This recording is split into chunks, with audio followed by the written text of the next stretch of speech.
Hello everyone, welcome to exam quest. मेरा नाम है अनीश मोहन और आज हम जून महीने के सिक्योरिटी के करंट अफेयर्स कवर करने वाले हैं। हमारा पहला टॉपिक है मणिपुर इशू। क्लास स्टार्ट करने से पहले मैं आपको हमारे नए बैच के बारे में बताना चाहूँगा जो कि 20 अक्टूबर से स्टार्ट हो रहा है। ये बैच प्रीलिम्स फोकस्ड बैच होगा जिसके अंदर जनरल स्टडीज़ के हर एक सब्जेक्ट को बहुत ही एग्जॉस्टिव तरह से कवर कराया जाएगा। इस बैच के अंदर आपके प्रीलिम्स के जितने भी जीएस के सब्जेक्ट हैं उनको हम 4 मंथ्स के अंदर कवर कराएंगे और फिर उसके बाद मार्च एंड अप्रैल के महीने के अंदर आपको रैपिड रिवीजन क्लासेस प्रोवाइड की जाएंगी ताकि आप प्रीलिम्स एग्जाम में कॉन्फिडेंस के साथ जा सकें। प्रीलिम्स एग्जाम को क्लियर करने के लिए हर एक एस्पिरेंट को मल्टीपल सोर्सेज को रेफर करना पड़ता है और इन मल्टीपल सोर्सेज की कई बार रिवीजन करनी होती है। इन दोनों ही चीज़ों का ख्याल हम क्लास के अंदर रखते हैं। हम आपको ऐसे नोट्स प्रोवाइड करते हैं जो कि शॉर्ट होते हैं, क्रिस्प होते हैं, लेकिन बहुत कॉम्प्रिहेंसिव होते हैं। हर एक रेलेवेंट मटेरियल जो कि आपको पढ़ना चाहिए उन सब को रेफर करके आपके नोट्स को तैयार किया जाता है और इन्हीं नोट्स के ऊपर बेस्ड आपको क्लासेस प्रोवाइड की जाती हैं और क्लासेस के अंदर हमारा फोकस होता है कि आपकी कॉन्सेप्चुअल क्लैरिटी डेवलप की जाए। इसके साथ साथ आपको बताया जाए कि आप चीज़ों को किस तरह से लंबे समय तक याद रख सकते हैं। क्लासेस के अंदर ही हम कई बारी चीज़ों को बार बार रिवाइज करते रहते हैं। इसके साथ साथ आपको मार्च और अप्रैल के महीने के अंदर रैपिड रिविजन बैच भी प्रोवाइड किया जाएगा। जो हम आपको नोट्स और क्लासेस प्रोवाइड करेंगे, हमारी आपसे एक्सपेक्टेशन होगी कि आप सिर्फ उन्हीं नोट्स को रेफर करते रहें, उन्हीं को मल्टीपल टाइम्स आप पढ़ाई करें और इसके साथ साथ अगर आपको एक्स्ट्रा टाइम मिलता है तो उस एक्स्ट्रा टाइम में आप प्रीवियस ईयर क्वेश्चंस को सॉल्व कर सकते हैं। लेकिन आपको किसी भी जनरल स्टडीज़ के सब्जेक्ट के लिए इधर उधर किताबें या फिर नोट्स देखने की ज़रूरत नहीं पड़ेगी। क्लासेस के अंदर आपके करंट अफेयर्स भी इंक्लूडेड हैं और आपकी टेस्ट सीरीज़ भी इस बैच के अंदर इंक्लूडेड होगी। तो हम आपको एक वन स्टॉप सॉल्यूशन प्रोवाइड कराना चाहते हैं फॉर प्रीलिम्स 2024। तो अगर आप हमारे कोर्स में एनरोल करना चाहते हैं तो 20 अक्टूबर से पहले 40% का अर्ली बर्ड डिस्काउंट अवेलेबल है, जिसके बाद ये कोर्स बहुत ही अफोर्डेबल प्राइसेस पर आपको अवेलेबल हो जाएगा। कोर्स में एनरोल करने के लिए आप हमारी एंड्रॉयड ऐप या फिर iOS ऐप को डाउनलोड कर सकते हैं। अगर आप लैपटॉप या पीसी से हमारे कोर्सेज का एक्सेस चाहते हैं तो आप इस वेबसाइट के ऊपर लॉगिन कर सकते हैं। अगर आपको कोर्स से जुड़ा हुआ कोई भी डाउट है तो इस फ़ोन नंबर पर आप हमें कॉन्टैक्ट कर सकते हैं या फिर इस वीडियो के कमेंट सेक्शन के अंदर भी आप अपने डाउट्स हमसे पूछ सकते हैं। चलिए क्लास को स्टार्ट करते हैं। अब हम मणिपुर इशू के बारे में आप काफ़ी टाइम से न्यूज़ के अंदर देख रहे होंगे कि यहाँ पे वायलेंट क्लैशेस हो रहे हैं। तो इस इशू को समझने से पहले हमें मणिपुर की ज्योग्राफी पता होनी चाहिए। मणिपुर की ज्योग्राफी को हम 2 पार्ट में डिवाइड कर सकते हैं। एक आता है आपका वैली रीजन और दूसरा आता है हिली रीजन। ठीक है, वैली रीजन और हिली रीजन। ये वैली रीजन और हिली रीजन को आप एक फुटबॉल स्टेडियम की तरह इमेजिन कर सकते हैं, जिसमें ये वाला रीजन आपका वैली कहलाया जाएगा और वैली रीजन चारों तरफ से सराउंडेड है बाय हिली रीजन। ठीक है, चारों तरफ से आपको हिल्स ही हिल्स देखने को मिलेंगे। ठीक है, मणिपुर की टेरिटरी का केवल 10% हिस्सा वैलीज ऑक्यूपाई करती हैं और 90% हिस्सा हिली रीजन कहलाया जाता है। ठीक है, तो ये तो एरिया वाइज आपकी ज्योग्राफी हो गई कि मणिपुर का ज़्यादातर एरिया हिल्स है और थोड़ा बहुत एरिया आपके वैलीज के अंदर देखने को मिलता है। पॉपुलेशन की अगर बात की जाए तो वैलीज के अंदर मणिपुर की टोटल पॉपुलेशन का 60% पॉपुलेशन वैलीज में रहती है और मणिपुर की टोटल पॉपुलेशन की 40% शेयर हिल रीजन के अंदर रहती है। ये जो 60% पॉपुलेशन वैलीज में रह रही है, ज़्यादातर ये मेती कम्युनिटीज़ की हैं। मेती कम्युनिटीज़ जो हैं वो आपके वैली रीजन में रहती हैं। अब यहाँ पे यहीं से ही आपको एक दिक्कत दिखाई दे रही होगी कि राज्य की 60% पॉपुलेशन मात्र 90% एरिया के अंदर रह रही है और 40% पॉपुलेशन 90% एरिया में रह रही है। यानी कि बहुत छोटी सी पॉपुलेशन का प्रोपोर्शन एक बहुत बड़े एरिया को कंट्रोल कर रहा है। ठीक है, ये चीज़ आपको याद रखनी है। अब यहाँ पे जो आपके हिल रीजन के अंदर 40% पॉपुलेशन आपको देखने को मिलती है, ये मोस्टली ट्राइबल पॉपुलेशन है। ट्राइबल पॉपुलेशन में भी आपको कुकीज़ देखने को मिलेंगे, नागाज देखने को मिलेंगे और अदर ट्राइब्स देखने को मिलती हैं। एक रूल है जो कि आपको याद रखना है। रूल ये है कि हिल रीजन के अंदर अगर किसी को लैंड खरीदनी है तो वो केवल ट्राइबल्स हैं जो कि हिल रीजन के अंदर लैंड खरीद सकते हैं। वैली रीजन के अंदर कोई भी लैंड खरीद सकता है, चाहे वो ट्राइबल पॉपुलेशन हो या फिर नॉन ट्राइबल पॉपुलेशन हो। ठीक है, तो ये चीज़ भी आप ध्यान रखेंगे। एक और चीज़ याद रखने वाली क्या है कि मणिपुर के अंदर मेती कम्युनिटी एक बहुत ही डोमिनेंट कम्युनिटी है, बहुत ही डोमिनेंट। मणिपुर के स्टेट लेजिस्लेटिव असेंबली में टोटल 60 सीट्स हैं, 60 सीट्स हैं। इन 60 सीट्स में से 40 सीट्स मेतीज़ ऑक्यूपाई करते हैं। यानी कि पॉलिटिकली मेतीज़ बहुत ज़्यादा रिप्रेजेंटेड हैं और ट्राइब्स केवल और केवल 20 सीट्स को ऑक्यूपाई करते हैं। ट्राइबल पॉपुलेशन 20 सीटों पर है, तो 60 में से 40 सीट तो मेतीज के पास ही है, यानी कि politically they are very dominant. सिर्फ पॉलिटिक्स ही नहीं, एजुकेशनली भी वो बहुत ज़्यादा डोमिनेंट है। एजुकेशनली, इकोनॉमिकली, सोशली, हर मापदंड पे, हर पैरामीटर के ऊपर मेती जो है वो ज़्यादा डोमिनेंट आपको देखने को मिलेंगे। ठीक है, तो ये सारी की सारी आपकी सिचुएशन चल रही है।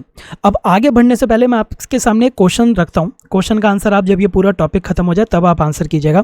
क्वेश्चन है, Manipur issue is a result of multiple divisions. Manipur clashes is a result of multiple divisions existing with in the state, यानी कि राज्य के अंदर ढेर सारी डिविजन्स एग्जिस्ट करती हैं जिसकी वजह से मणिपुर के अंदर क्लैशेस हो रहे हैं। ठीक है, अब एक एक करके हम डिविजन्स देखते हैं। समझा मैंने सब दिया, एक बारी देखते हैं उसको।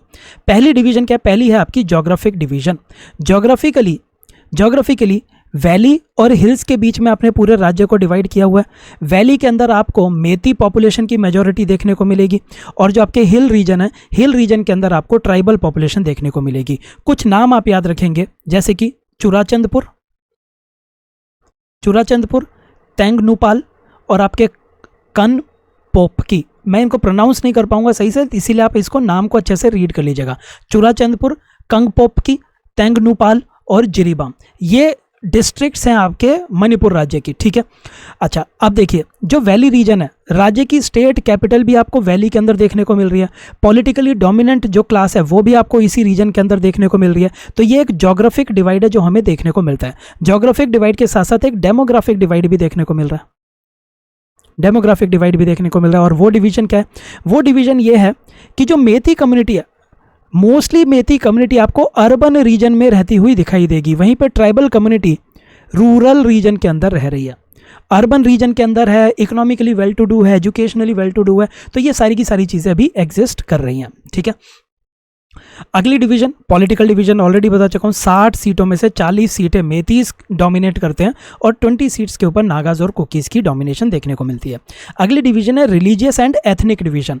अगर मैं राज्य की पॉपुलेशन की बात करूँ तो राज्य की पॉपुलेशन में 40% पॉपुलेशन हिंदूज़ की है एंड 40% पॉपुलेशन आपको क्रिश्चियंस की देखने को मिल रही है।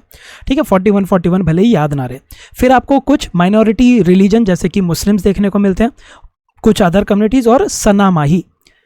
अगर मैं मेतीज की बात करूं तो ज़्यादातर मेतीज हिंदुइज्म को फॉलो करते हैं और सनामाही कम्युनिटी से बिलोंग करते हैं। ठीक है, तो रिलीजियस डिवीजन आपने देख ली, पॉपुलेशन के बीच में डिवाइड है।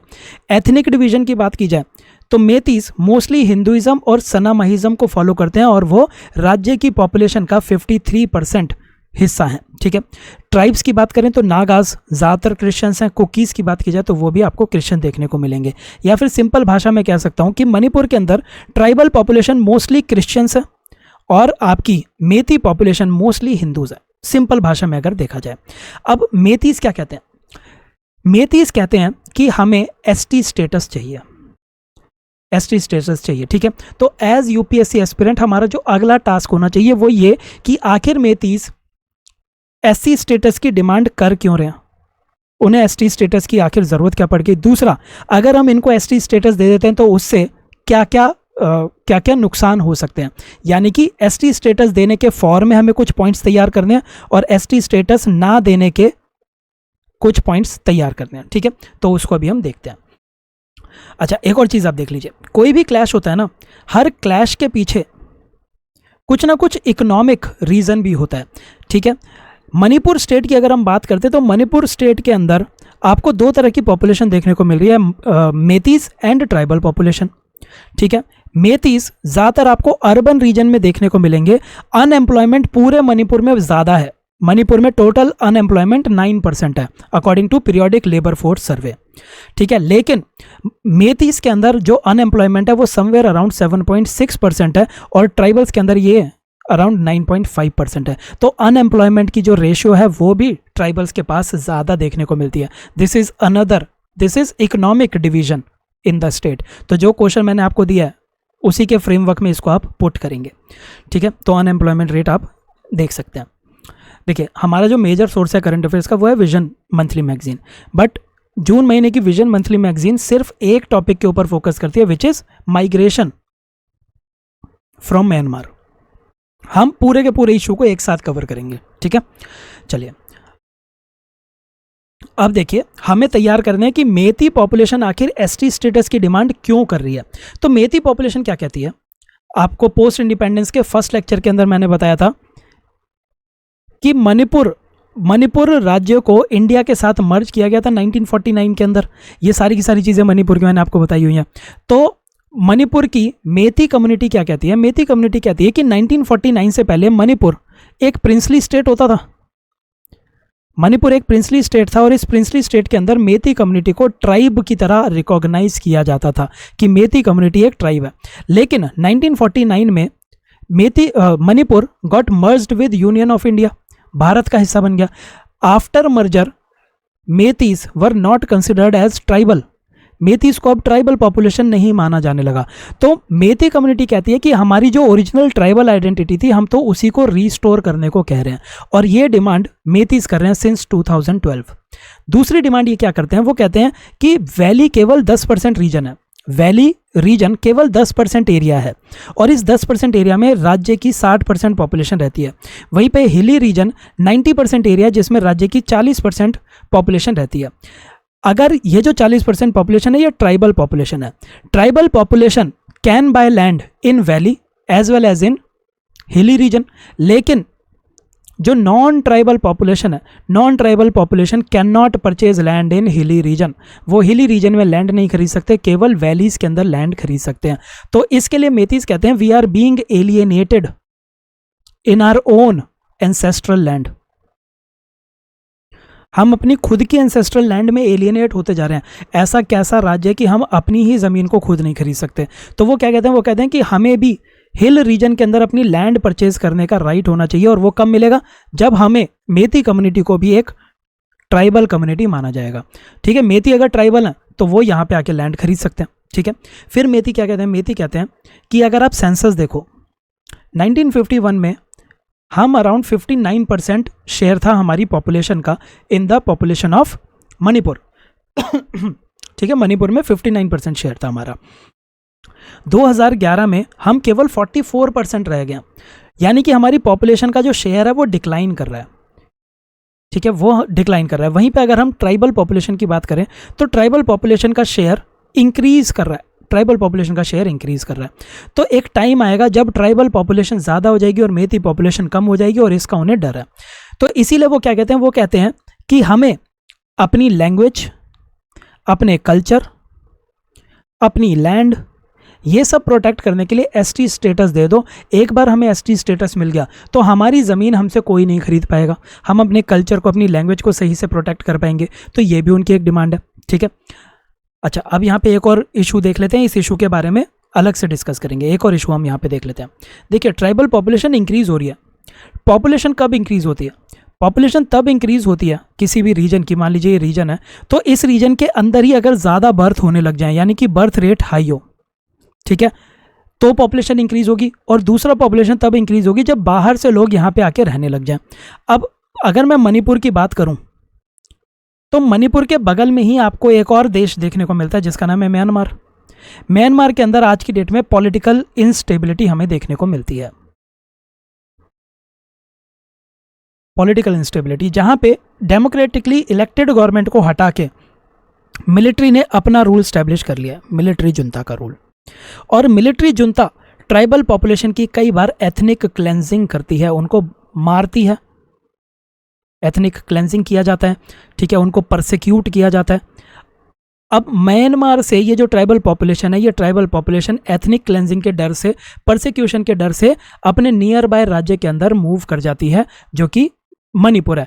और मणिपुर के अंदर पिछले कुछ सालों के अंदर बहुत ज़्यादा माइग्रेशन हो रही है, इलीगल माइग्रेशन। अब एक और सवाल जो यहाँ पे खड़ा होता है कि आखिर मणिपुर के अंदर ये इलीगल माइग्रेशन क्यों हो पा रही है, तो उसके पीछे रीज़न ये है कि नदियाँ, पहाड़, जंगल, ये सारी की सारी चीज़ें देश की सरहदें या बाउंड्री नहीं देखते।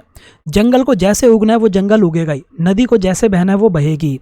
ऐसी मणिपुर की अगर बात की जाए तो मणिपुर का, देखिए, ये तो वैली रीजन हो गया और इसके चारों तरफ आपको हिल्स देखने को मिलते हैं जहाँ पे आपको घने जंगल, फॉरेस्ट देखने को मिलेंगे। ठीक है, जो ट्राइबल पॉपुलेशन है वो इन्हीं फॉरेस्ट में, हिली फॉरेस्ट के अंदर रहती है। और यहाँ पे ये म्यांमार है, ये म्यांमार है। ठीक है, ये जो जंगल है, ये जंगल म्यांमार के अंदर भी एक्सटेंड होता है, सेम जंगल है, कुछ हिस्सा इंडिया में है, कुछ हिस्सा इसके म्यांमार में है। यहाँ पे एक पॉपुलेशन रहती है, मान लीजिए नागा पॉपुलेशन इंडिया के अंदर रहती है, सेम ट्राइबल ग्रुप आपको म्यांमार में भी देखने को मिलेगा। तो क्योंकि जंगल सेम है लेकिन देश बदल गए, तो इस वजह से लोगों के लिंक्स थोड़ी टूट जाएंगे। ट्राइबल पॉपुलेशन है, जंगल है, यहाँ पे इतनी अच्छे से फेंसिंग हो नहीं सकती, ठीक है, डिफिकल्ट टेरेन होती है, डिफिकल्ट ज्योग्राफी होती है, पहाड़ है, जंगल है, वहाँ पे कैसे मॉनिटर कर लोगे कि कौन आ रहा है कौन जा रहा है। तो यहाँ पे फेंसिंग अच्छे से नहीं हो सकती, मॉनिटरिंग अच्छे से नहीं हो सकती, जिसकी वजह से लोग यहाँ से भाग के इंडिया की तरफ आ सकते हैं। ठीक है, दूसरा, यहाँ पे बहुत ही क्लोज लिंक्स हैं amongst the tribes of India and the tribes of Myanmar और इंडिया की ट्राइब के बीच में आपस में काफ़ी क्लोज लिंक्स हैं, जिसकी वजह से यहाँ से अगर कोई ट्राइबल पॉपुलेशन इंडिया आती है तो उसको यहाँ पे शरण दी जाती है, उसको यहाँ पे रखा जाता है। ठीक है, और ये टाइज ऐसा नहीं है कि आज से स्टार्ट हुए हैं, सदियों से ये टाइज चले आ रहे हैं। क्यों? क्योंकि ट्राइबल पॉपुलेशन है ना, इसी जंगल में रह रही है, इंडिया वाले लोग म्यांमार की तरफ जा रहे हैं, म्यांमार के लोग इंडिया की तरफ जा रहे हैं। ठीक है, तो ये चीज़ें चली आ रही हैं, तो ढेर सारी माइग्रेशन भी हो रही है, उसके बारे में भी हम आगे देखेंगे। तो देखिए, पहला हम देख रहे हैं कि मेती कम्युनिटीज़ को एसटी स्टेटस क्यों दिया जाना चाहिए। देखिए, 2012 के अंदर scheduled tribes demand committee of Manipur ने ये बोलना चालू किया कि 1949 से पहले मणिपुर एक प्रिंसली स्टेट होता था जिसके अंदर मेतीस को ट्राइब की तरह रिकॉग्नाइज किया जाता था। But after the merger with union of India they lost their identity, तो उन्हें अपनी आइडेंटिटी रिस्टोर करानी है। दूसरा, उनकी पॉपुलेशन डिक्लाइन हो रही है, from 59% they have now reduce to 44% according to 2011 census. उन्हें एसटी स्टेटस चाहिए ताकि वो अपने कल्चर को, ट्रेडिशन को, लैंड को प्रिजर्व कर सके, अपनी लैंग्वेज को प्रिजर्व कर सके।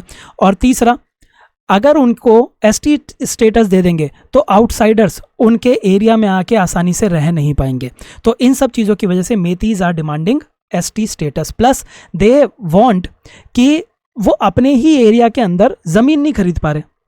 ठीक है, अपने एरिया के अंदर ज़मीन नहीं खरीद पा रहे, ये उन्हीं का तो राज्य है, तो उनके पास भी अधिकार होना चाहिए कि वो हिली रीजन के अंदर लैंड परचेज कर सकें, जिसके लिए उन्हें एसटी स्टेटस की ज़रूरत है। ट्राइब्स अगर वैली के अंदर लैंड खरीद सकते हैं तो वैली वाले लोग या नॉन ट्राइबल लोग हिल रीजन में नहीं खरीद पा रहे, ये उन्हें गलत लग रहा है। ठीक, चलिए अगला देखते हैं। ये तो हमने देख लिया what are the arguments which Meitei community is giving to get ST status. ST status लेने के लिए मेतीज ने क्या क्या आर्गुमेंट दिए। अब मेतीज को अगर हम एसटी स्टेटस दे देंगे तो क्या क्या नुकसान हो सकते हैं। तो पहली चीज़, मेतीज ऑलरेडी एक डोमिनेंट कम्युनिटी है, पॉलिटिक्स के अंदर उनकी डोमिनेशन, एजुकेशन में उनकी डोमिनेशन। अभी क्या होता है, मान लीजिए कोई सरकारी नौकरी आ रही है, तो इस सरकारी नौकरी में कुछ सीट एसटीज के लिए रिजर्व्ड है, ठीक है, और बाकी कुछ सीट एससीज के लिए रिजर्व्ड है, कुछ ओबीसीज के लिए हैं और बाकी जनरल कैटेगरी के हैं। तो जो ट्राइबल पॉपुलेशन है, ट्राइबल पॉपुलेशन के लिए कुछ सीट्स एसटी कैटेगरी के अंदर वो कर रखी हैं, रिजर्व कर रखी हैं। अच्छा, एक चीज़ और यहाँ पे देख लीजिए, मैं बताना भूल गया शायद। देखिए, जो ट्राइबल हैं, ट्राइबल कम्युनिटी एसटी कैटेगरी में आती हैं। मेतीस आपके या तो एससी में आएंगी या ओबीसी में आएंगी या फिर जनरल कैटेगरी के अंदर आती हैं। ठीक है, यानी कि जब भी कोई सरकारी नौकरी आएगी तो ट्राइबल पॉपुलेशन एसटी सीट पे compete करेगी और मेती पॉपुलेशन एससी है तो एससी कम्युनिटी में compete करेगी, ओबीसी है तो ओबीसी में, वरना जनरल कैटेगरी में करती है। यानी कि मेतीज और ट्राइबल पॉपुलेशन को आपस में compete नहीं करना पड़ता। इमेजिन करिए एक ऐसा सिनेरियो जहाँ पे एक ट्राइबल पॉपुलेशन है which is not well to do, जिसकी एजुकेशन भी ज़्यादा अच्छी नहीं है, इकोनॉमिकली भी वो ज़्यादा अच्छे नहीं है। वहीं पे दूसरी कम्युनिटी है जो कि पॉलिटिकली भी डोमिनेंट है, एजुकेशन भी अच्छी है, इकोनॉमिक्स भी अच्छी है। अगर इन दोनों को बोल दिया जाए आपस में compete करो, जो भी अच्छे नंबर लाएगा उसको सरकारी नौकरी मिलेगी, तो किसको सरकारी नौकरी मिल जाएगी? मेतीस को मिल जाएगी ना। तो अगर ट्राइबल पॉपुलेशन और मेतीस इन दोनों को सेम कैटेगरी के अंदर रख दिया तो चांसेस ये है कि मेतीस ज़्यादातर सीट्स को ऑक्यूपाई कर लेगी और ट्राइब्स की जो रिप्रेजेंटेशन है वो और कम हो जाएगी। और यही चीज़ ट्राइबल पॉपुलेशन कहती है कि अगर आप एसटी स्टेटस दे देंगे मेतीस को एसटी स्टेटस दे देंगे मेतीस को, तो मेतीस और ट्राइब्स दोनों को साथ में compete करना पड़ेगा और अल्टीमेट रिजल्ट कोई भी गैस कर सकता है कि मेती ही सारी सीट्स ऑक्यूपाई करते जाएंगे। This would lead to loss of job opportunities. ठीक है, प्लस ट्राइब्स क्या कहते हैं? ट्राइब्स कहते हैं कि हमारा अपना यूनिक ट्रेडिशन है, अपना यूनिक वे ऑफ लाइफ है। अगर आप एसटी स्टेटस दे देते हैं मेथीज़ को, तो मेथीज़ हमारी लैंड में आएंगे और हमारी लैंड को बाय करना चालू कर देंगे। यानी कि जो ट्राइबल रीजन है, ट्राइबल रीजन के अंदर मेथीज़ आके रहने लग जाएंगे। तो जो ट्राइब्स का कल्चर है वो कल्चर कहीं ना कहीं डिसरप्ट हो जाएगा, उनका वे ऑफ लाइफ कहीं ना कहीं डिसरप्ट हो जाएगा। तो इसकी वजह से वो मना करते हैं। ट्राइब्स आर्ग्यूमेंट देते हैं कि मेथीज़ कह रहे हैं कि हमें एसटी स्टेटस दे दो so that we can protect our language, our culture. Tribes कहते हैं कि मेथीज़ जो लैंग्वेज बोलते हैं वो है मणिपुरी। मणिपुरी को ऑलरेडी कॉन्स्टिट्यूशन के 8th शेड्यूल के अंदर शामिल कर लिया गया है। तो मणिपुर लैंग्वेज को तो कॉन्स्टिट्यूशन खुद ही प्रोटेक्ट कर रहा है, तो आपको अलग से प्रोटेक्शन की क्या ज़रूरत है? कॉन्स्टिट्यूशन से ज़्यादा प्रोटेक्शन थोड़ी मिल जाएगी एसटी स्टेटस से। तो ये आर्ग्यूमेंट भी दिया जाता है, which is a valid argument. ठीक है, वो कहते हैं कि आपको ऑलरेडी एससी के अंदर रिजर्वेशन है, ओबीसी के अंदर रिजर्वेशन है, आप एसटी में आ जाओगे तो हमारे साथ compete करोगे और हमारी सीटें तुम ले जाओगे, तो एसटी में क्यों आना चाहते हो? ठीक है, ये सारी चीज़ें आपकी अगेंस्ट जाती हैं, against giving ST status to Meitei community. ठीक है, तो हमने पहले देखा कि मेथी कम्युनिटी को एसटी स्टेटस क्यों मिलना चाहिए, फिर हमने देखा कि क्यों नहीं मिलना चाहिए। ठीक है, अब रीसेंट क्लैशेस क्यों हो रहे हैं आपके मणिपुर के अंदर? मणिपुर के हाई कोर्ट ने स्टेट गवर्नमेंट को ये ऑर्डर दिया कि मणिपुर की जो मेथी कम्युनिटी है इनको एसटी टैग दे देना चाहिए। उन्होंने ये रिकमेंडेशन दे दी। अब इस रिकमेंडेशन के बाद से वहाँ पे वायलेंट क्लैशेस स्टार्ट होने चालू हो गए। इसके साथ साथ अगस्त 2022 के अंदर भी एक टेंशन हुई थी, और वो टेंशन क्या थी? अगर आपको हमारी वीडियोस पसंद आती हैं तो वीडियो को लाइक और शेयर करके हमें सपोर्ट ज़रूर कीजिए। आपके जो भी डाउट्स होते हैं उन डाउट्स को आप कमेंट सेक्शन में पूछ सकते हैं, और अगर आप हमारे चैनल पर नए हैं तो चैनल को सब्सक्राइब ज़रूर करें। टेंशन ये थी कि कुछ ऐसे रीजन थे जो कि चूराचंदपुर डिस्ट्रिक्ट के अंदर और नोनी डिस्ट्रिक्ट के अंदर आते थे। इन रीजन के अंदर ट्राइबल विलेजेस हमें देखने को मिलते थे। ठीक है, किस नाम से? चूराचंदपुर खोपुम प्रोटेक्टेड फॉरेस्ट एरिया। इस वाले रीजन के अंदर ढेर सारे ट्राइबल विलेजेस थे।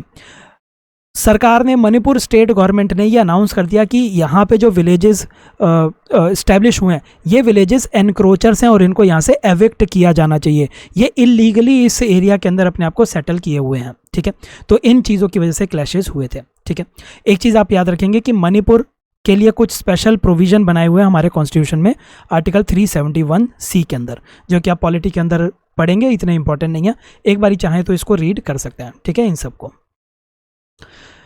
ये आपका पूरा का पूरा इशू चल रहा था कि जो मेथी कम्युनिटी है वो एसटी स्टेटस क्यों मांग रही है, उनको एसटी स्टेटस देंगे तो ट्राइब्स को क्या नुकसान है, और इसी चीज़ की वजह से मेथीज़ और एसटीज़, मेथीज़ और ट्राइबल्स, इन दोनों के बीच में हमें क्लैशेस देखने को मिल रहे हैं सिंस मंथ्स, महीनों हो चुके हैं।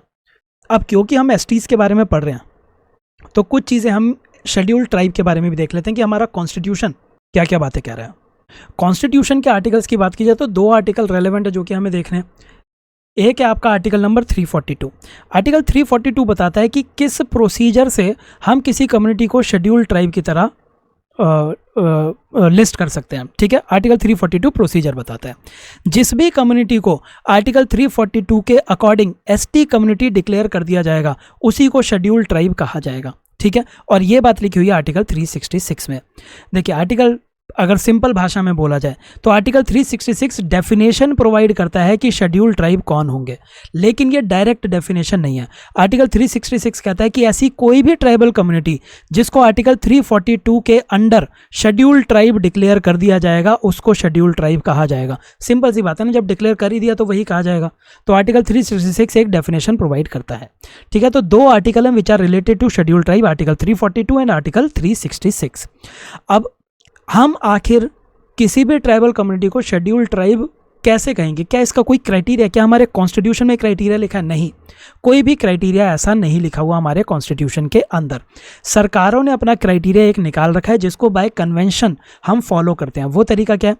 कोई भी ऐसी कम्युनिटी जिसका प्रिमिटिव वे ऑफ लाइफ होगा या फिर प्रिमिटिव हैबिटेशन होगी उसको शेड्यूल्ड ट्राइब डिक्लेयर किया जा सकता है। उनका डिस्टिंक्टिव कल्चर होना चाहिए, जोग्राफिकली वो आइसोलेटेड होने चाहिए, यानी कि वो जो आपकी मेन पॉपुलेशन है उस पॉपुलेशन के साथ नहीं रह रही, वो जोग्राफिकली किसी आइसोलेटेड एरिया में रह रही हैं। ज़्यादातर आपको ट्राइब्स कहाँ देखने को मिलेंगी?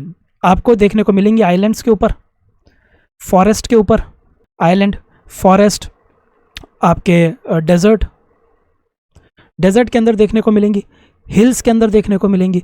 ठीक है, तो आपकी जो ट्राइब्स हैं वो जोग्राफिकली बाकी कम्युनिटी से अलग रह रही होती हैं और वो अपना ही डिस्टिंक्टिव कल्चर को फॉलो कर रही होती हैं and they want to preserve their distinctive culture. जब हम सोसाइटी कर रहे थे, याद करिए, सोसाइटी के अंदर मैंने आपको सारे पॉइंट्स यही बताए थे ट्राइब्स को लेके, वही चीज़ याद रखनी है। शाइनेस ऑफ कॉन्टैक्ट दिखाती हैं ट्राइबल कम्युनिटीज़, वो ज़्यादा ईगर नहीं होती दूसरी कम्युनिटी के साथ मिंगल करने के लिए। जनरल बैकवर्डनेस दिखाती हैं इन ऑल रिस्पेक्ट। तो ये कुछ कुछ क्राइटेरिया हैं जो हमने इवॉल्व कर लिए हैं शेड्यूल्ड ट्राइब डिक्लेयर करने के लिए। ठीक है, अगली चीज़ हम देखते हैं कि आखिर प्रोसीजर क्या होता है किसी भी कम्युनिटी को शेड्यूल्ड ट्राइब की लिस्ट में शामिल करने का या उससे हटाने का। देखिए, अगर किसी भी कम्युनिटी को शेड्यूल्ड ट्राइब की लिस्ट में ऐड करना है या रिमूव करना है तो उसका प्रोसीजर स्टार्ट करती है स्टेट गवर्नमेंट।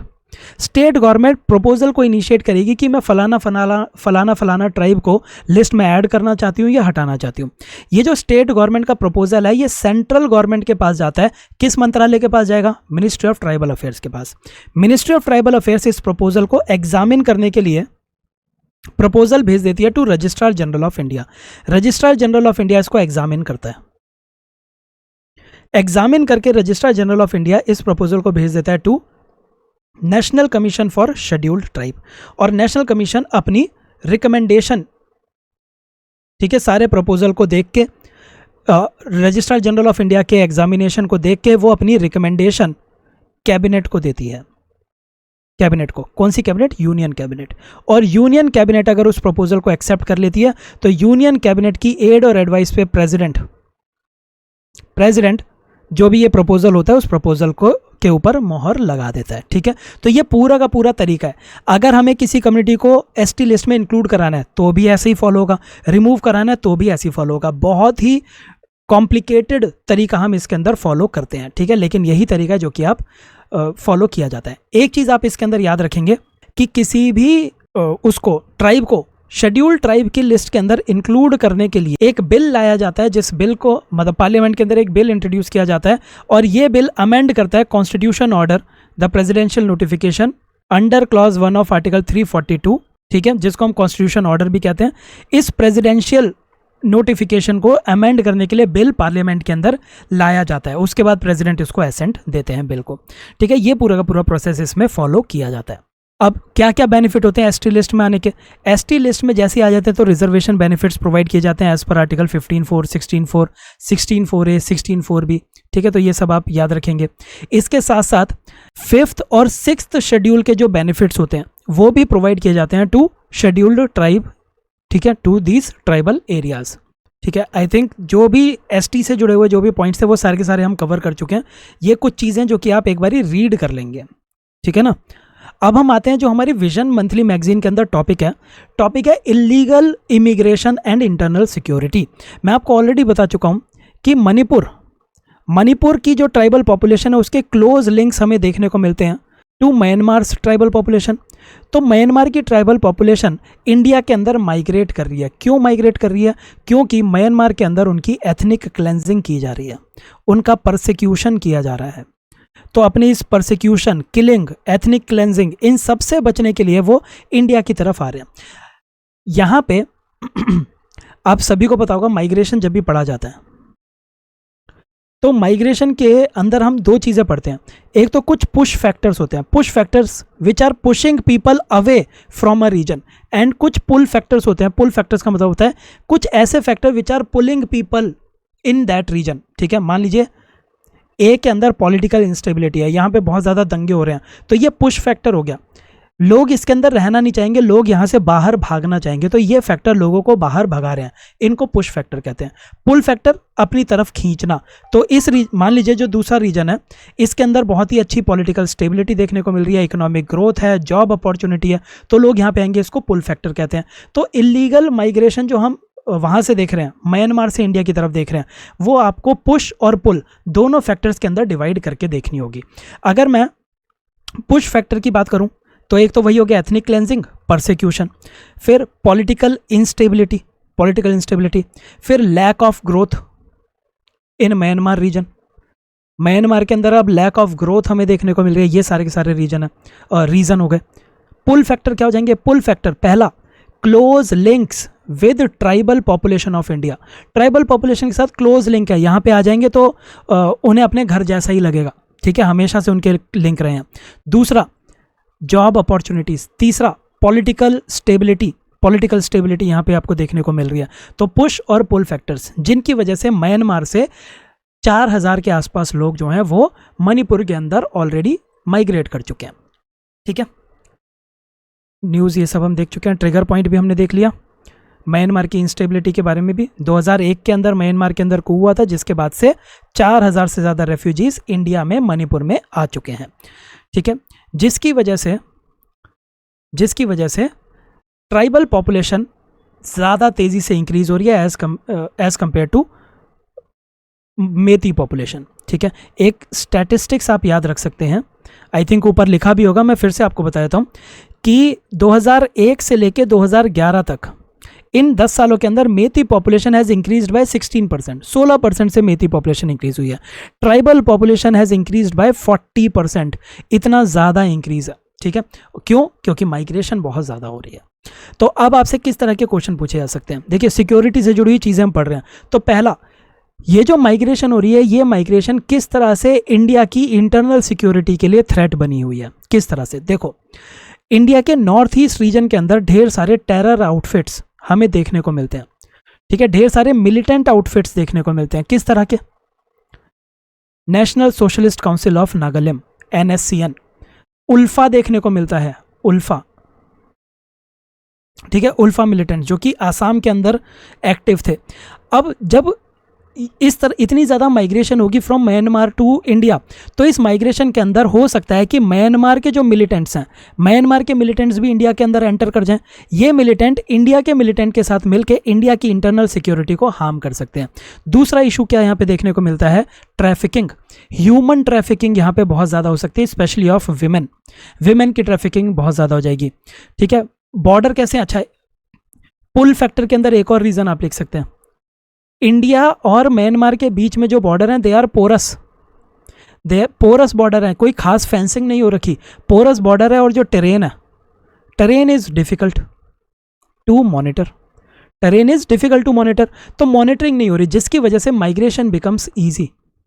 माइग्रेशन ईजी है, प्लस क्योंकि उनके क्लोज लिंक्स हैं, तो वहाँ पे मॉनिटरिंग, देखो, एक तो मॉनिटरिंग कमज़ोर है, दूसरा उनके ट्राइबल पॉपुलेशन के साथ क्लोज लिंक है, जिसकी वजह से वो आराम से उस पॉपुलेशन के अंदर मिंगल कर जाते हैं। अब उनको सेपरेट करना बहुत मुश्किल है।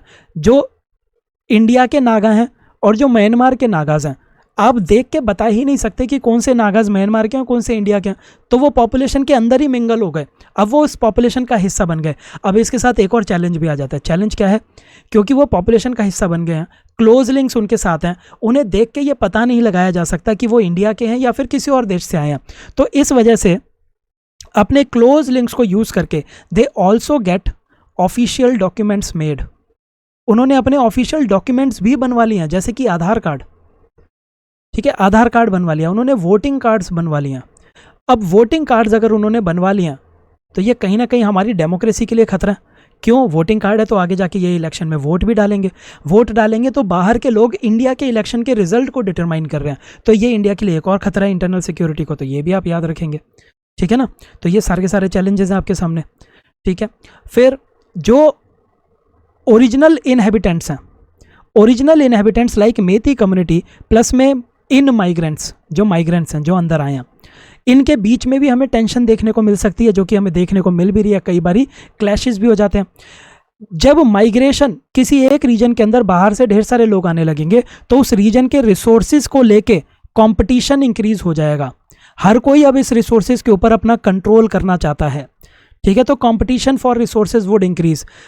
देखिए, हमारी ज़मीन जितनी थी उतनी रहेगी, अब ज़्यादा लोग आके रहने लग गए तो उस ज़मीन पे दबाव बनेगा। हमारी जो सरकार है, हमारी सरकार को अब ज़्यादा खर्चा करना पड़ेगा उस पॉपुलेशन की ज़रूरतों को फुलफिल करने के लिए, तो सरकार का एक्सपेंडिचर इंक्रीज होगा on education and health facility, ठीक है। जब ढेर सारे माइग्रेंट्स हमारे देश के अंदर आ जाएंगे, तो म्यांमार के अंदर उनका अपना कोई कल्चर चलता था, अब वो इंडिया आ चुके हैं, इंडिया के अंदर वो अपने कल्चर को इंट्रोड्यूस करेंगे, तो इंडिया के कल्चर के अंदर कहीं ना कहीं हमें डिसरप्शन देखने को मिलेगी। पॉपुलेशन इतनी तेज़ी से इंक्रीज होगी तो एनवायरमेंटल इश्यूज भी हमें देखने को मिलेंगे। फॉरेस्ट रिसोर्सेज डिग्रेड हो जाएंगे, फॉरेस्ट रिसोर्सेज डिग्रेड होते हुए दिखाई देंगे। ठीक है, तो ये सारी चीज़ें आपको याद रखनी है। रीजंस फॉर इलीगल इमिग्रेशन, देखिए इन्होंने इस तरह से दे रखे हैं रीजंस फॉर इलीगल इमिग्रेशन। मैं आपको सजेस्ट करूंगा कभी भी माइग्रेशन की बात आ जाए तो हमेशा आइडेंटिफाई करो what are the push factors and what are the pull factors. Push factors को लिख दो और पुल फैक्टर्स को लिख दो। इस तरह की लॉजिकल कैटेगराइजेशन अगर आप करके आओगे तो आपको ज़रूर अच्छे मार्क्स मिलेंगे। ठीक है, पॉइंट्स ये सारे सही हैं और हमने भी जब ऊपर देखे थे तो सारे पॉइंट्स कवर किए थे, बट हमने पुश और पुल के अकॉर्डिंग उसको कवर किया था। Now what is the way forward? Way forward, अब भूल जाइए कि यहाँ पे क्या लिखा हुआ है। ठीक है, भूल जाओ, ये पूरा का पूरा भूल जाओ क्या लिखा है। आप मेरे को बताओ कि क्या वे फॉरवर्ड होना चाहिए इस माइग्रेशन को कंट्रोल करने का। ठीक है, तो आपके माइंड में क्या आ रहा होगा? पहला, हमारे बॉर्डर के ऊपर मॉनिटरिंग अच्छी क्यों नहीं हो रही, यानी कि हमें सर्वेलेंस करने की ज़रूरत है, हमें अपनी सर्वेलेंस को इम्प्रूव करने की ज़रूरत है, बॉर्डर मैनेजमेंट की ज़रूरत है, ताकि बाहर से इतने ज़्यादा लोग आ ही ना पाएँ। पहली चीज़। दूसरी चीज़, देखो हमें क्या करना है, ढेर सारे लोग इलीगली इंडिया में आ रहे हैं, तो पहले तो उनका आना रोकना है। फिर जो लोग आ चुके हैं उनको आइडेंटिफाई करना बहुत ज़रूरी है, उनको आइडेंटिफाई करना बहुत ज़रूरी है। इसके लिए हम क्या कर सकते हैं, इसके लिए हम जो आज की डेट की पॉपुलेशन है उस पॉपुलेशन की वेरिफिकेशन करके उनको यूनिक आइडेंटिफिकेशन इशू कर सकते हैं, यूनिक आईडी इशू कर सकते हैं। एक बारी अगर हमने ये एक्सरसाइज कर ली, मणिपुर की सारी पॉपुलेशन को, जो भी मणिपुर के ओरिजिनल इनहेबिटेंट है उनको यूनिक आईडी दे दी। अब अगर कोई नया यूनिक आईडी बनना है तो वेरिफिकेशन प्रोसेस स्ट्रिक्ट होना चाहिए। ठीक है, नए यूनिक आईडी को ऐसे ही मत बना दो।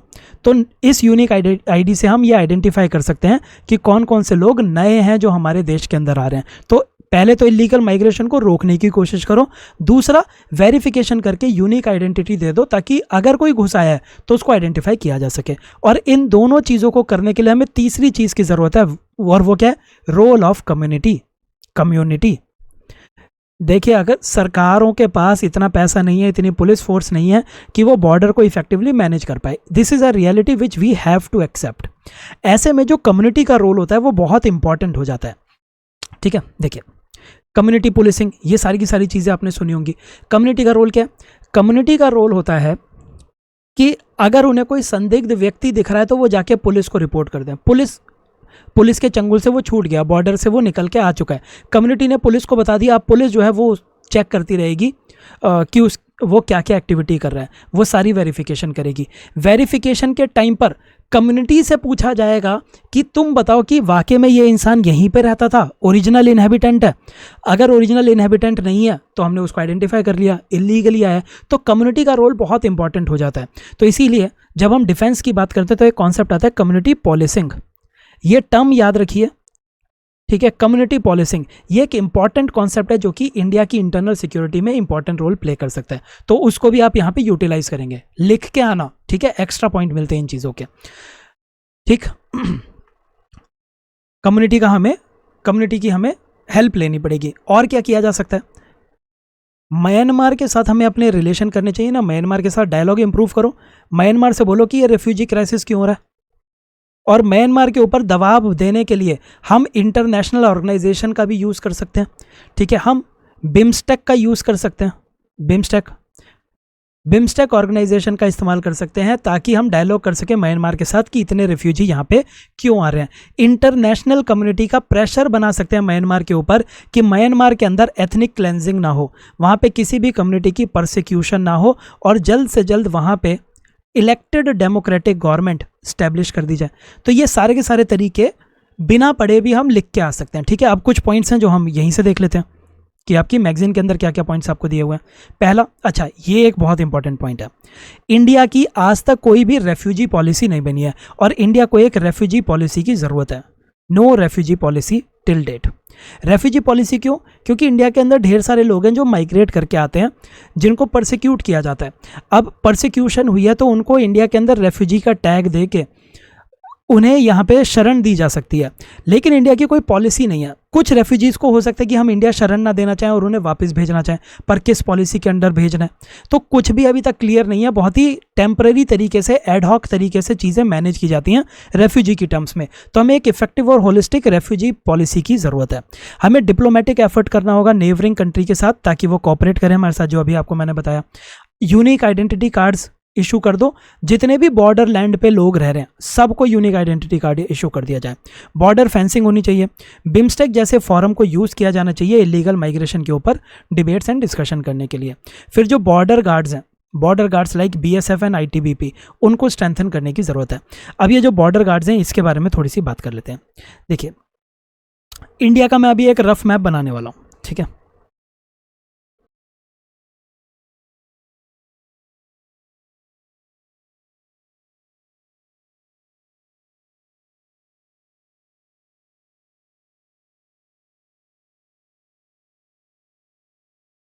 ये इंडिया का एक रफ मैप मान लेते हैं।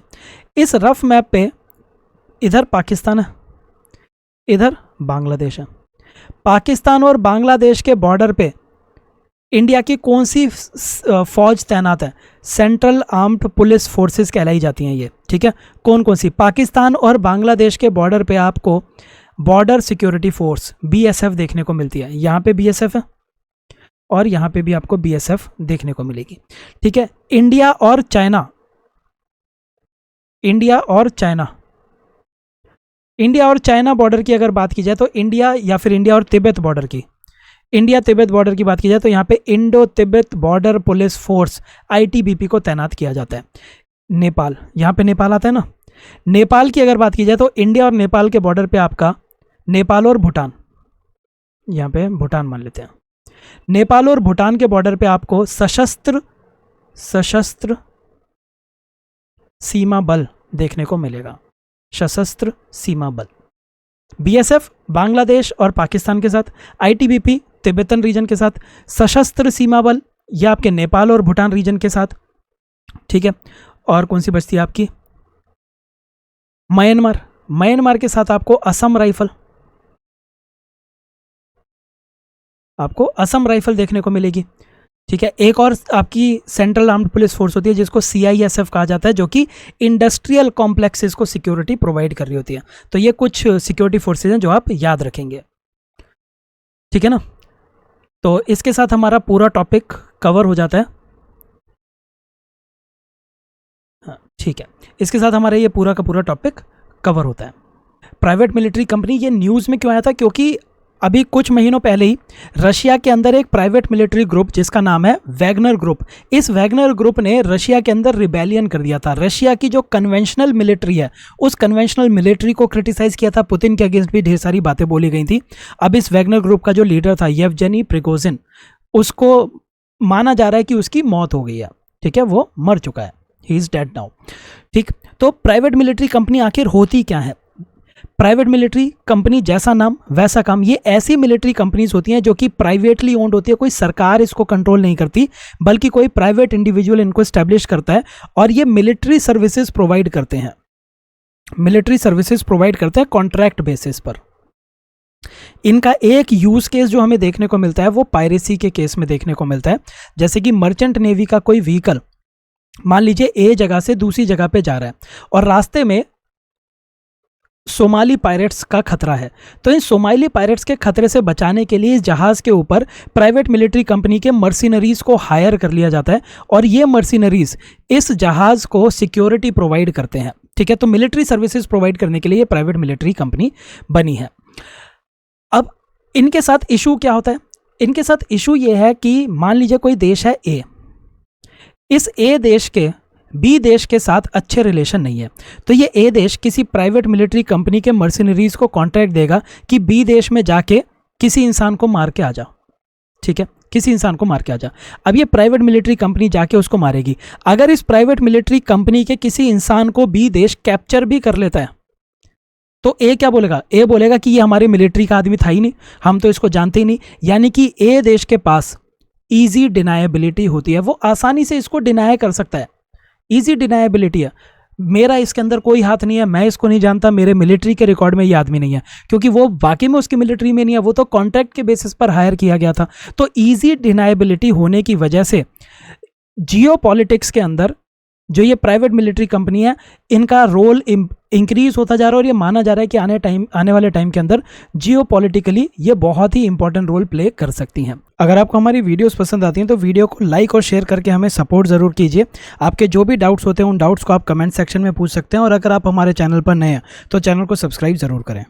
ठीक है, ऐसा नहीं है कि अभी ये इंपॉर्टेंट हो रही हैं। इराक वॉर के टाइम पर यूएस ने भी प्राइवेट मिलिट्री कंपनीज को कॉन्ट्रैक्ट दिए थे इराक के अंदर हमले करने के लिए, इराक के अंदर लड़ाई करने के लिए। ठीक है, और फ्यूचर जो देखा जा रहा है, जिस तरह से प्राइवेटाइजेशन की तरफ हम बढ़ रहे हैं, ये माना जा रहा है कि आने वाले टाइम के अंदर मिलिट्री को भी प्राइवेटाइज किया जा सकता है कई देशों के द्वारा। ठीक है, तो यूएस ने इराक के अंदर यूज़ किया, यूक्रेन के अंदर रशिया ने यूज़ किया। जो ये वैगनर ग्रुप है, इस वैगनर ग्रुप को रशिया ने ही यूज़ किया था यूक्रेन के अंदर 2014 के अंदर, और अब इस वैगनर ग्रुप ने अपनी लॉयल्टी चेंज कर ली, और ये वैगनर ग्रुप अब रशिया के प्रेसिडेंट के ही खिलाफ हो गया। जिस प्रेसिडेंट ने यूक्रेन के खिलाफ इसको कॉन्ट्रैक्ट दिया था, उसी प्रेसिडेंट के खिलाफ अब ये वैगनर ग्रुप बोल रहे हैं। इसी से हमें दूसरा चैलेंज सामने दिखाई देता है। दूसरा चैलेंज क्या है? दूसरा चैलेंज ये, what if these private military companies change their loyalty? They are working for profit. ठीक है, प्राइवेट है, प्राइवेट कंपनी तो सिर्फ प्रॉफिट के लिए काम करती है। अब वो प्रॉफिट के लिए काम कर रहे हैं, तो जहां से भी उसको ज़्यादा पैसा मिल जाएगा वो अपनी लॉयल्टी को आसानी से शिफ्ट कर लेता है। तो प्राइवेट मिलिट्री कंपनी का एक नुकसान क्या था? ईजी डिनाइबिलिटी, जिसकी वजह से प्राइवेट मिलिट्री कंपनी की अकाउंटेबिलिटी कम हो जाती है। अगर कोई देश अपनी मिलिट्री को यूज़ करके दूसरे देश के अंदर हमला कर रहा है, तो इंटरनेशनली उसके ऊपर दबाव बनाया जा सकता है। सबको पता है कि ये किसकी मिलिट्री है, लेकिन प्राइवेट मिलिट्री के अंदर वो डिनाई कर देंगे, हमने तो कुछ कहा ही नहीं, हमने पैसे दिए ही नहीं इसको। अकाउंटेबिलिटी कम हो जाती है।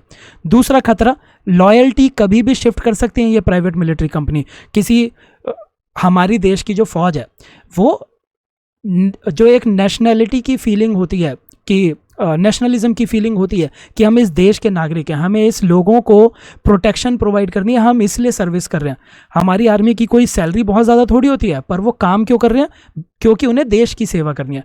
Private military is working only for profit, and profit can easily make them shift their loyalty any time. ठीक है, तो ये दो मेजर चैलेंजेस हमें देखने को मिलते हैं। तीसरा चैलेंज क्या है? प्राइवेट मिलिट्री कंपनीज अगर एग्जिस्ट कर रही है, यानी कि एक ऐसी ऑर्गेनाइजेशन है जिसके पास ढेर सारे वेपन्स हैं, प्लस ये प्राइवेट ऑर्गेनाइजेशन है, तो इनके वेपन्स भी हाई एंड वेपन्स होंगे। ठीक है, बहुत ही हाई टेक्नोलॉजी के वेपन्स होंगे। तो एक ग्रुप, मान लीजिए कोई भी देश है जो कि प्राइवेट मिलिट्री कंपनीज को अपने देश में एग्जिस्ट करने की परमिशन दे रहा है, तो यानी कि एक ग्रुप ऐसा है जो कि वेल ट्रेंड है, जो कि अच्छे वेपनों से वेपन्स यूज कर रहा है। ये प्राइवेट मिलिट्री कंपनी अगर कभी रोग हो गई तो उस देश को बहुत नुकसान हो सकता है। Private military company can any time turn to terrorism. ठीक है, हो सकता है कि ये चौथा नुकसान, प्राइवेट मिलिट्री कंपनी हो सकता है कि जिस देश में रह रही है उसी देश की मिलिट्री के ऊपर हमला बोल दे और बोले कि पॉलिटिकल पावर अब मैं कैप्चर करूंगा।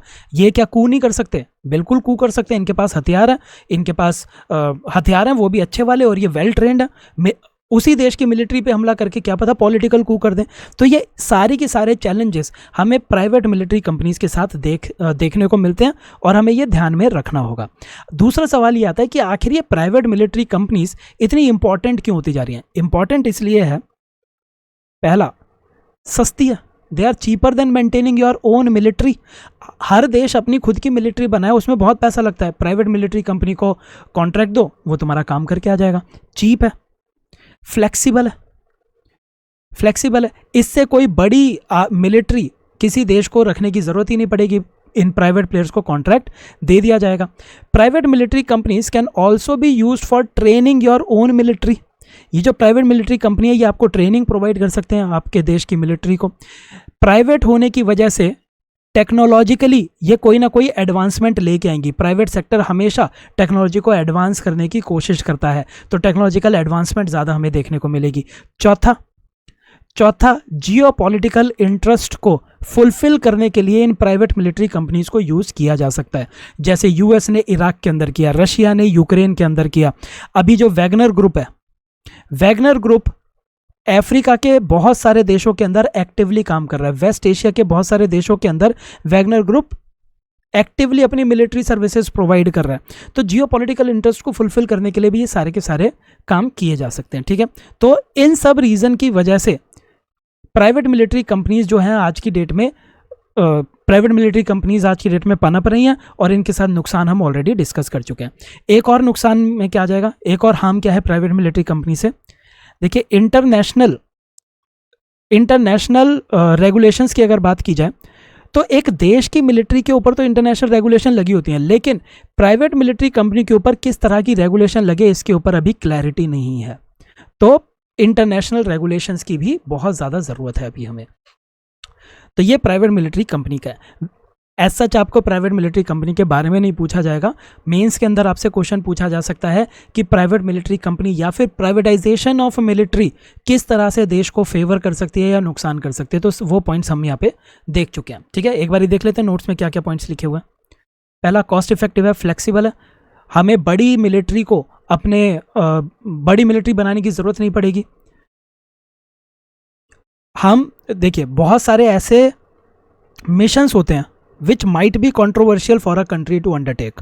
हो सकता है कि इंडिया को, अब अगर सिर्फ एक एग्जांपल ले रहा हूँ, ठीक है, इमोशनल मत होइएगा, इंडिया को अगर पाकिस्तान के ऊपर फिर से कोई छोटा मोटा हमला करना है, ठीक है, कोई स्ट्राइक करनी है, तो अगर इंडिया अपनी मिलिट्री को यूज़ करता है तो इंटरनेशनली बोला जाता है कि इंडिया अग्रेसिव हो रहा है। लेकिन अगर इंडिया किसी प्राइवेट मिलिट्री कंपनी को हायर करके अटैक करवा दे तो इस तरह के कंट्रोवर्शियल ऑपरेशंस को हैंडल किया जा सकता है by utilising the services of private military company. Technological advancement होगी, जियोपॉलिटिकल इंटरेस्ट को फुलफिल किया जा सकता है, ठीक है।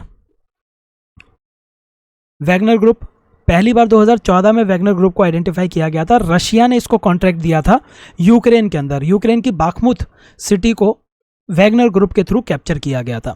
आज की डेट में वैगनर ग्रुप अफ्रीका और वेस्ट एशिया के बहुत सारे अरब कंट्रीज़ के अंदर वैगनर ग्रुप देखने को मिल रहा है, वहाँ पे ये काम कर रहा है, ठीक है।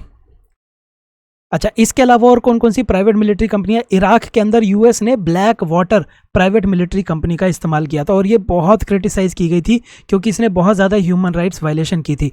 क्या प्राइवेट मिलिट्री कंपनी के इश्यूज़ के अंदर हम एक पॉइंट ये भी लिख सकते हैं कि हमारे पास पास्ट एक्सपीरियंस है that these private military companies can increase human right violations, ठीक है। ब्लैक वाटर का आप इंसिडेंस दे सकते हैं, ठीक है।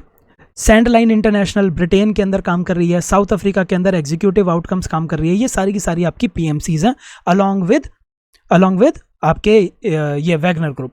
नाम याद रखने हैं, यूपीएससी कई बार प्रीलिम्स में क्या कर देती है, 3-4 नाम दे देती है और पूछती है कि ये जो हमने नाम दिए ये किससे एसोसिएटेड है, तो इसका आंसर हो जाएगा प्राइवेट मिलिट्री कंपनीज। एक और क्वेश्चन दिया जा सकता है, आपको प्राइवेट मिलिट्री कंपनी का नाम दे दिया और मैच द फॉलोइंग में पूछा जाए कि ये कहाँ पे एक्टिव है, तो वैगनर ग्रुप अफ्रीका और अरब के अंदर, ब्लैक वाटर इराक के अंदर थी, साउथ अफ्रीका में एग्जीक्यूटिव आउटकम और ब्रिटेन के अंदर सैंडलाइन इंटरनेशनल। ये आपको याद रखनी है, ठीक है। अब क्या क्या इश्यूज हैं, फर्स्ट लैक ऑफ अकाउंटेबिलिटी।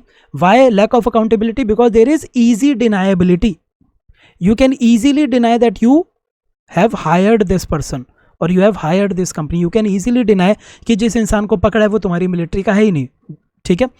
इसके साथ साथ देश की खुद की अथॉरिटी और कंट्रोल को अंडरमाइन किया जा सकता है बाय प्राइवेट मिलिट्री कंपनी। जैसे मैंने आपसे कहा कि प्राइवेट मिलिट्री कंपनी एक ऐसा ग्रुप है जो आपके देश के अंदर है, जिसके पास मॉडर्न वेपन्स हैं, जो कि हाईली ट्रेंड है। अब ये ग्रुप अगर कोई पॉलिटिकल कू ऑर्गेनाइज कर दे तो फिर आपके देश की सोवरेनिटी के ऊपर खतरा आ सकता है, आपके जो सरकार है सरकार के ऊपर खतरा आ सकता है। ये प्रॉफिट के लिए काम करती है, जिसकी वजह से वो अपनी लॉयल्टी को कभी भी शिफ्ट कर सकती है, ठीक है। ये सारे के सारे आपके प्राइवेट मिलिट्री कंपनी के इश्यूज हैं जो कि आप देख सकते हैं। अब प्राइवेट मिलिट्री कंपनी को रेगुलेट कैसे किया जाए?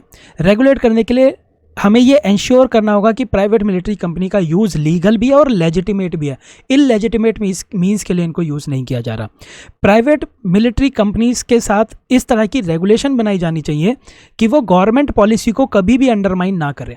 गवर्नमेंट पॉलिसी को अगर वो अंडरमाइन करेगी तो उसको इलीगल डिक्लेयर करके तभी डिसबैंड करवा देना चाहिए। उन्हें उनके एक्शन के लिए अकाउंटेबल करा जाना चाहिए। अच्छा, एक बात बताइए, क्या इंटरनेशनली कोई ऐसी बॉडी है जो कि किसी जो कि इस तरह की प्राइवेट मिलिट्री कंपनी के ऊपर भी अपनी जुरिस्डिक्शन बना सकता है। तो एक है आपकी इंटरनेशनल क्रिमिनल कोर्ट, ठीक है, international criminal court. International criminal court चाहे तो पीएमसीज के अंदर जो इंडिविजुअल्स गलत काम करते हैं उनको ट्राई कर सकता है सुओ मोटो बेसिस पर भी, चाहे उनके पास कोई केस ना भी है तो भी वो खुद से केसेस रजिस्टर कर सकते हैं। पीएमसीज की सारी फंक्शनिंग, हर एक चीज़ एकदम ट्रांसपेरेंट होनी चाहिए, कहाँ पे काम कर रहे हैं, किस तरह के हथियार यूज़ हो रहे हैं, ठीक है। और एक जो मैं रीज़न आपको देना चाहूँगा वो ये कि every organisation which has power to use force should be under civilian control, जैसे इंडिया की भी अगर बात की जाए तो इंडिया की आर्मी भी सिविलियन गवर्नमेंट के कंट्रोल के अंडर आती है। आर्मी अपने आप से कोई फैसला नहीं कर सकती, जो फैसला लेगी वो गवर्नमेंट लेगी। तो जितनी भी ऐसी ऑर्गेनाइजेशंस है which have the power to use force, they should be under civilian control only, ठीक है। तो ये भी एक आप वे फॉरवर्ड के अंदर दे के आ सकते हैं, ठीक है। छोटा सा टॉपिक है, ये आपको पता होना चाहिए।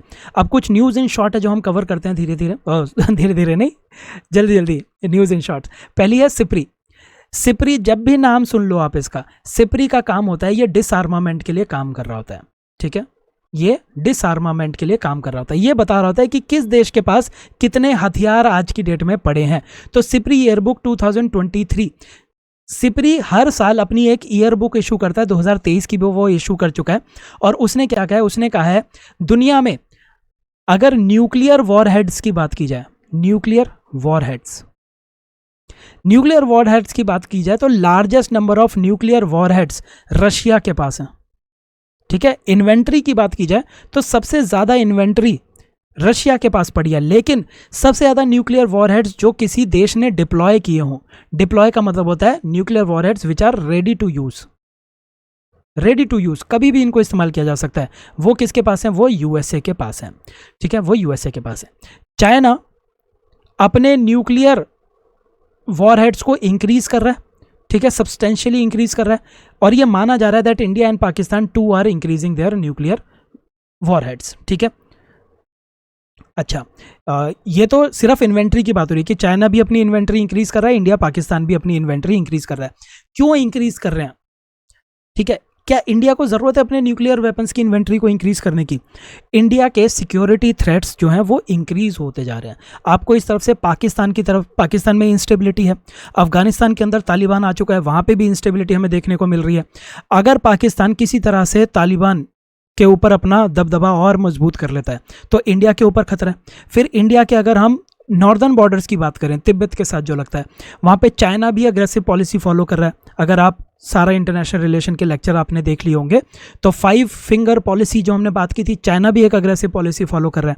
म्यांमार के अंदर से भी आपको वो देखने को मिल रहे हैं, रेफ्यूजीज आ रहे हैं, वहाँ पे अपना एक क्राइसिस चल रहा है। तो इंडिया एक ऐसा देश है जिसके चारों तरफ आपको इंस्टेबिलिटी देखने को मिल रही है। सिर्फ इंस्टेबिलिटी नहीं है, इंडिया की जो इंस्टेबिलिटी है उसमें दोनों के दोनों इंडिया के एनिमी न्यूक्लियर वेपन्स दोनों के पास है। पाकिस्तान के पास भी न्यूक्लियर वेपन है और चाइना तो न्यूक्लियर वेपन स्टेट है ही। तो इसीलिए इंडिया को एक क्रेडिबल डेटरेंस क्रिएट करने के लिए अपने वॉरहेड्स इंक्रीज करने पड़ रहे हैं, because Pakistan and China are increasing, ठीक है। इंडिया हमेशा से कहता है कि पूरी दुनिया से न्यूक्लियर वेपन खत्म हो जाने चाहिए, पर अगर दुनिया में कहीं भी हैं तो हम भी रखेंगे, ठीक है। या तो हर जगह से हटा दो या फिर आप हमें रोक नहीं सकते न्यूक्लियर वेपन बनाने से, ठीक है। न्यूक्लियर पॉलिसी भी करेंगे किसी दिन। तो इंडिया ने इन्वेंट्री रख ली है, लेकिन यह माना जा रहा है कि अभी तक India, Pakistan, China, north Korea and Israel, इन्होंने एक भी न्यूक्लियर वेपन आज तक डिप्लॉय नहीं किया है। डिप्लॉय का मतलब होता है ready to use. Ready to use अभी तक कोई भी हमें देखने को नहीं मिल रहा। इंडिया के पास टोटल 164 न्यूक्लियर वॉरहेड्स का स्टॉक पाइल हमें देखने को मिलता है। ये मैं आपको ऑलरेडी बता चुका हूँ कि ओवरऑल अगर देखा जाए, overall number of nuclear warheads are declining. ये वर्ल्ड की बात हो रही है, ग्लोबल लेवल पे। ग्लोबली जितने न्यूक्लियर वॉरहेड्स थे वो डिक्लाइन हो रहे हैं। और उसके पीछे कारण क्या है? जो वॉरहेड्स पुराने बन चुके हैं वो आउटडेट हो चुके हैं। आउटडेट होने की वजह से वो खराब होते जा रहे हैं, वो डिक्लाइन हो गया, ठीक है। इंडिया और पाकिस्तान ऐसा अपीयर हो रहा है that they are increasing their nuclear weapon inventory, ठीक है। अच्छा, अब थोड़ी सी चीज़ और देख लेते हैं यहाँ पे, ज़्यादा नहीं, थोड़ा सा देखते हैं। देखिए, न्यूक्लियर वेपन बनाने के लिए हमें फिसाइल मटेरियल चाहिए होता है। फिसाइल मटेरियल वो मटेरियल होता है which is capable of undergoing fission reaction, which is capable of undergoing fission reaction. उसके लिए हम यूरेनियम को यूज़ करते हैं। जब यूरेनियम को माइन किया जाता है तो यूरेनियम के अंदर मोर देन 99% आपको यूरेनियम 238 देखने को मिलता है। Uranium 238 is not fissile. Uranium 238 is not fissile. Fissile material कौन सा होता है? यूरेनियम 235। यूरेनियम 235 को आप फिसाइल कह सकते हैं। Uranium 235 is capable of undergoing fission. अगर आपको हमारी वीडियोस पसंद आती हैं तो वीडियो को लाइक और शेयर करके हमें सपोर्ट ज़रूर कीजिए। आपके जो भी डाउट्स होते हैं उन डाउट्स को आप कमेंट सेक्शन में पूछ सकते हैं, और अगर आप हमारे चैनल पर नए हैं तो चैनल को सब्सक्राइब ज़रूर करें, ठीक है। लेकिन जो यूरेनियम हम माइन करते हैं, जो हमारे पास यूरेनियम आता है, उस यूरेनियम में यूरेनियम 235 की कंपोजिशन बहुत ही कम होती है, पॉइंट्स के अंदर होती है, ठीक है। अगर आपको न्यूक्लियर वेपन बनाना है, अगर आपको न्यूक्लियर वेपन बनाना है तो आपको यूरेनियम 235 की कॉन्सेंट्रेशन को इंक्रीज करना होता है। न्यूक्लियर वेपन बनाने के लिए यूरेनियम 235 की कितनी कॉन्सेंट्रेशन चाहिए होती है? More than 85%, more than 85%। तो ऐसा कोई भी यूरेनियम जिसके अंदर यूरेनियम 235 की कॉन्सेंट्रेशन मोर देन 85% होती है, उसको हाईली एनरिच्ड यूरेनियम कहा जाता है। हाईली एनरिच्ड यूरेनियम, और highly enriched uranium can be used to make weapons, ठीक है। अच्छा, अब मैंने आपसे कहा कि जो नेचुरली यूरेनियम मिल रहा है उसमें 99% से भी ज़्यादा यूरेनियम 238 होता है, एंड 0.7 के आसपास आपको यूरेनियम 235 देखने को मिलेगा। हम यूरेनियम 235 की कंसंट्रेशन इंक्रीज करने के लिए एक मशीन का इस्तेमाल करते हैं जिसको सेंट्रीफ्यूज कहा जाता है, जिनको सेंट्रीफ्यूजेस कहा जाता है। जब हम साइंस एंड टेक करेंगे तो वहाँ पे इसके बारे में पढ़ते हैं, पर फिलहाल आइडिया ले लीजिए, जिनको सेंट्रीफ्यूजेस कहा जाता है। सेंट्रीफ्यूजेस के अंदर यूरेनियम को डाला जाता है, और सेंट्रीफ्यूज कुछ इस तरह से काम करता है कि यूरेनियम 235 की कंसंट्रेशन इंक्रीज होती जाती है, और जैसे जैसे उसकी कंसंट्रेशन इंक्रीज होती है हम कहते हैं कि यूरेनियम एनरिच होता जा रहा है। Highly enriched uraniums can be use to make weapons. Uranium 235 के अलावा हम प्लूटोनियम को भी इस्तेमाल कर सकते हैं, प्लूटोनियम को भी इस्तेमाल कर सकते हैं न्यूक्लियर वेपन बनाने के लिए। इनफैक्ट इंडिया के पास यूरेनियम सोर्सेज नहीं है, तो इंडिया प्लूटोनियम का इस्तेमाल करता है न्यूक्लियर वेपन बनाने के लिए, ठीक है। तो ये चीज़ आपको याद रखनी है। बाकी साइंस एंड टेक के अंदर हम इसको कवर करेंगे कि इंडिया किस तरह से प्लूटोनियम को ऑब्टेन कर रहा है। अगला टॉपिक हमारा अग्नि मिसाइल से जुड़ा हुआ है। अग्नि मिसाइल समझने के लिए कॉन्सेप्ट समझते हैं मिसाइल का। कॉन्सेप्ट है बैलिस्टिक मिसाइल। बैलिस्टिक मिसाइल कैसी होती है? बैलिस्टिक मिसाइल होती है जिसको आप यहाँ से लैंड से लॉन्च करते हैं, जो ऊपर की तरफ जाती है। हमने रॉकेट लॉन्च किया जो कि ऊपर की तरफ जा रहा है, फिर वो एटमॉस्फेयर को भी पार करके चला जाता है। एटमॉस्फेयर सिर्फ यहाँ तक है, एटमॉस्फेयर को पार करके जाता है, और यहाँ पे हम उसके इंजन को बंद कर देते हैं। इंजन हो चुका है बंद। इंजन बंद होने के बाद अब ये फ्री फॉल में अर्थ की ग्रेविटेशन की वजह से नीचे की तरफ आएगा, और जो भी हमारा टारगेट होता है उस टारगेट पे आके ये गिर जाएगी। तो हम बस थोड़ी देर के लिए रॉकेट को चलाते हैं, अपनी कैलकुलेशन के अकॉर्डिंग कि कितनी देर चलाने की जरूरत है, हम रॉकेट को थोड़ी देर चलाते हैं। रॉकेट ऊपर की तरफ जाता है, रॉकेट ऊपर की तरफ जाता है, एटमॉस्फेयर के बाहर जाता है, फिर हम इंजन को बंद कर देते हैं, और ये रॉकेट फ्री फॉल में अर्थ की ग्रेविटी की वजह से नीचे की तरफ आता है और अपने टारगेट को हिट कर देता है, ठीक है। यहाँ पे ये जो मिसाइल है, ये मिसाइल एटमॉस्फेयर से एक बारी बाहर जाती है, फिर एटमॉस्फेयर के अंदर री एंटर करती है, एटमॉस्फेयर के अंदर री एंटर करती है। ये होती है बैलिस्टिक मिसाइल। बैलिस्टिक मिसाइल एक बारी लॉन्च करके छोड़ दिया, फिर वो अर्थ की ग्रेविटी के अकॉर्डिंग नीचे आती जाएगी और अपने टारगेट को हिट करेगी। दूसरी होती है आपकी क्रूज मिसाइल। क्रूज मिसाइल आपकी एरोप्लेन की तरह चलती है। यहाँ से आप उसको लॉन्च करेंगे और वो आपके सरफेस के साथ साथ चलती जाएगी, जैसे कि आपने कोई प्लेन उड़ा रहे हो, और फिर वो अपने टारगेट को हिट कर देती है, ठीक है। कुछ होती हैं आपकी hypersonic glide vehicles. Glide vehicle glide करता है, ठीक है। याद करिए, जब आप छोटे थे तो आप कागज से प्लेन्स बनाते थे। ये जो कागज के प्लेन होते थे, इन कागज के प्लेन को आप आगे की तरफ धक्का देते थे और ये फिर हवा में ग्लाइड करते रहते थे, हवा में ग्लाइड करते थे, ठीक है। सेम काम करते हैं hypersonic glide vehicle. Hypersonic glide vehicle को यहाँ से ऑन करके इस तरह से फेंका जाता है, फिर बाद में ये देखिए, ये कुछ चीज़ें गिर रही हैं, जिसके गिरने के बाद अंदर से इसके विंग्स वगैरह निकल के आते हैं, और ये ऐसे ग्लाइड करता हुआ टारगेट तक जाता है और टारगेट को मार देता है, ठीक है। इनकी इमेजेस वगैरह साइंस के अंदर हम और देखेंगे। फिलहाल के लिए आपको बैलिस्टिक मिसाइल किस तरह से काम करती है वो याद रखना था, ठीक है। अब एक और देख लीजिए, आपकी जो क्रूज मिसाइल है, क्रूज मिसाइल ऐसे ऐसे सरफेस के साथ साथ चल रही है, देख रहे हैं, सरफेस के साथ साथ चल रही है। सरफेस के साथ साथ चलने की वजह से क्रूज मिसाइल को डिटेक्ट करना मुश्किल होता है। वहीं पे अगर मैं बैलिस्टिक मिसाइल की बात करूं, बैलिस्टिक मिसाइल इस तरह से पूरे एटमॉस्फेयर को पार करके ऊपर की तरफ गई है, फिर नीचे आई है। हो सकता है कि इस आदमी ने यहाँ पे, मतलब इस रीजन में कहीं पे कोई रडार लगाओ। ये रडार, क्योंकि बैलिस्टिक मिसाइल ऊपर से नीचे तक ऐसे आ रही है, ये रडार इस बैलिस्टिक मिसाइल को डिटेक्ट कर सकता है। डिटेक्ट कर लेगा तो हो सकता है कि ये देश इस मिसाइल को नीचे पहुंचने से पहले ही अपनी तरफ से एक मिसाइल लॉन्च कर दे, जो कि इस मिसाइल से हवा में टक्कर खा जाए और ये दोनों मिसाइल वहीं पे ही फूट जाएं। वो महाभारत देखते थे ना बचपन में, इधर से तीर छोड़ा, इधर से तीर छोड़ा, एक पॉइंट पे दोनों के दोनों तीर आपस में टकराए और दोनों खत्म हो गए। तो इसी तरह से बैलिस्टिक मिसाइल को हवा में ही मार गिराया जा सकता है, हवा के अंदर ही इनको डिस्ट्रॉय किया जा सकता है। तो बैलिस्टिक मिसाइल को डिटेक्ट करना ज़्यादा आसान होता है, लेकिन ज़्यादा दूर तक वो मार कर सकती हैं। देख रहे हैं कितनी दूर तक मार कर सकती हैं वो। क्रूज मिसाइल ज़्यादा दूर तक भले ही मार ना कर पाए, लेकिन इनको डिटेक्ट करना मुश्किल होता है, तो क्रूज मिसाइल इसलिए अच्छी होती हैं। अब न्यूज़ में क्यों थी? न्यूज़ में थी आपकी अग्नि प्राइम। अग्नि प्राइम हमारी नई जनरेशन की बैलिस्टिक मिसाइल है, जिसको अभी अभी डीआरडीओ ने सक्सेसफुली टेस्ट किया है। यहाँ पे जो फ्यूल यूज़ किया है, आपका सॉलिड फ्यूल इसके अंदर इस्तेमाल किया गया है, और 2 स्टेजेस की ये मिसाइल है। सॉलिड फ्यूल 2 स्टेजेस की मिसाइल। पहले मैं फैक्ट बताता हूँ, फिर इन चीज़ों को दोबारा से समझाऊंगा। देखो, अग्नि प्राइम के अंदर जो फ्यूल यूज़ किया जा रहा है वो सॉलिड फ्यूल है। ये 2 स्टेज की मिसाइल है, जो कि 1000 किलोमीटर से लेके 2000 किलोमीटर की रेंज में टारगेट को निशाना बना सकती है। 1000 से लेके 2000 किलोमीटर के दूरी को ये मार कर सकती है। अग्नि प्राइम मिसाइल इससे पहले अग्नि 1 से लेके अग्नि 5 तक आ चुकी है, 6 पे भी काम चल रहा है। अग्नि प्राइम मिसाइल इन सभी अग्नि मिसाइल से हल्की है, लाइट है, ठीक है। अग्नि 1 से लेके अग्नि 5 तक जितनी भी मिसाइल हैं वो सारी की सारी सरफेस टू सरफेस मिसाइल है। अब ढेर सारी टर्म्स हो गई, पहले हम देखते हैं सरफेस टू सरफेस मिसाइल क्या होती हैं। वो मिसाइल जिनको लॉन्च सरफेस से किया जा रहा है और इनका टारगेट भी सरफेस पर ही है, यानी कि इनको धरती की सतह से लॉन्च करोगे और धरती की सतह पे ही कोई ना कोई टारगेट दिया जाएगा। सरफेस टू एयर क्या होती है? जिनको लॉन्च सरफेस से किया जा रहा है लेकिन इनका टारगेट हवा के अंदर है, तो वो सरफेस टू एयर कहलाई जाती हैं। एयर टू एयर क्या हो गई? एयर से लॉन्च की गई, जैसे कि प्लेन से या हेलीकॉप्टर से लॉन्च की गई और वो एयर के अंदर ही मार गिरा रही है, ठीक है। तो जितनी आपके ये अग्नि मिसाइल देखने को मिल रही है, सारी की सारी सरफेस टू एयर मिसाइल्स होती हैं।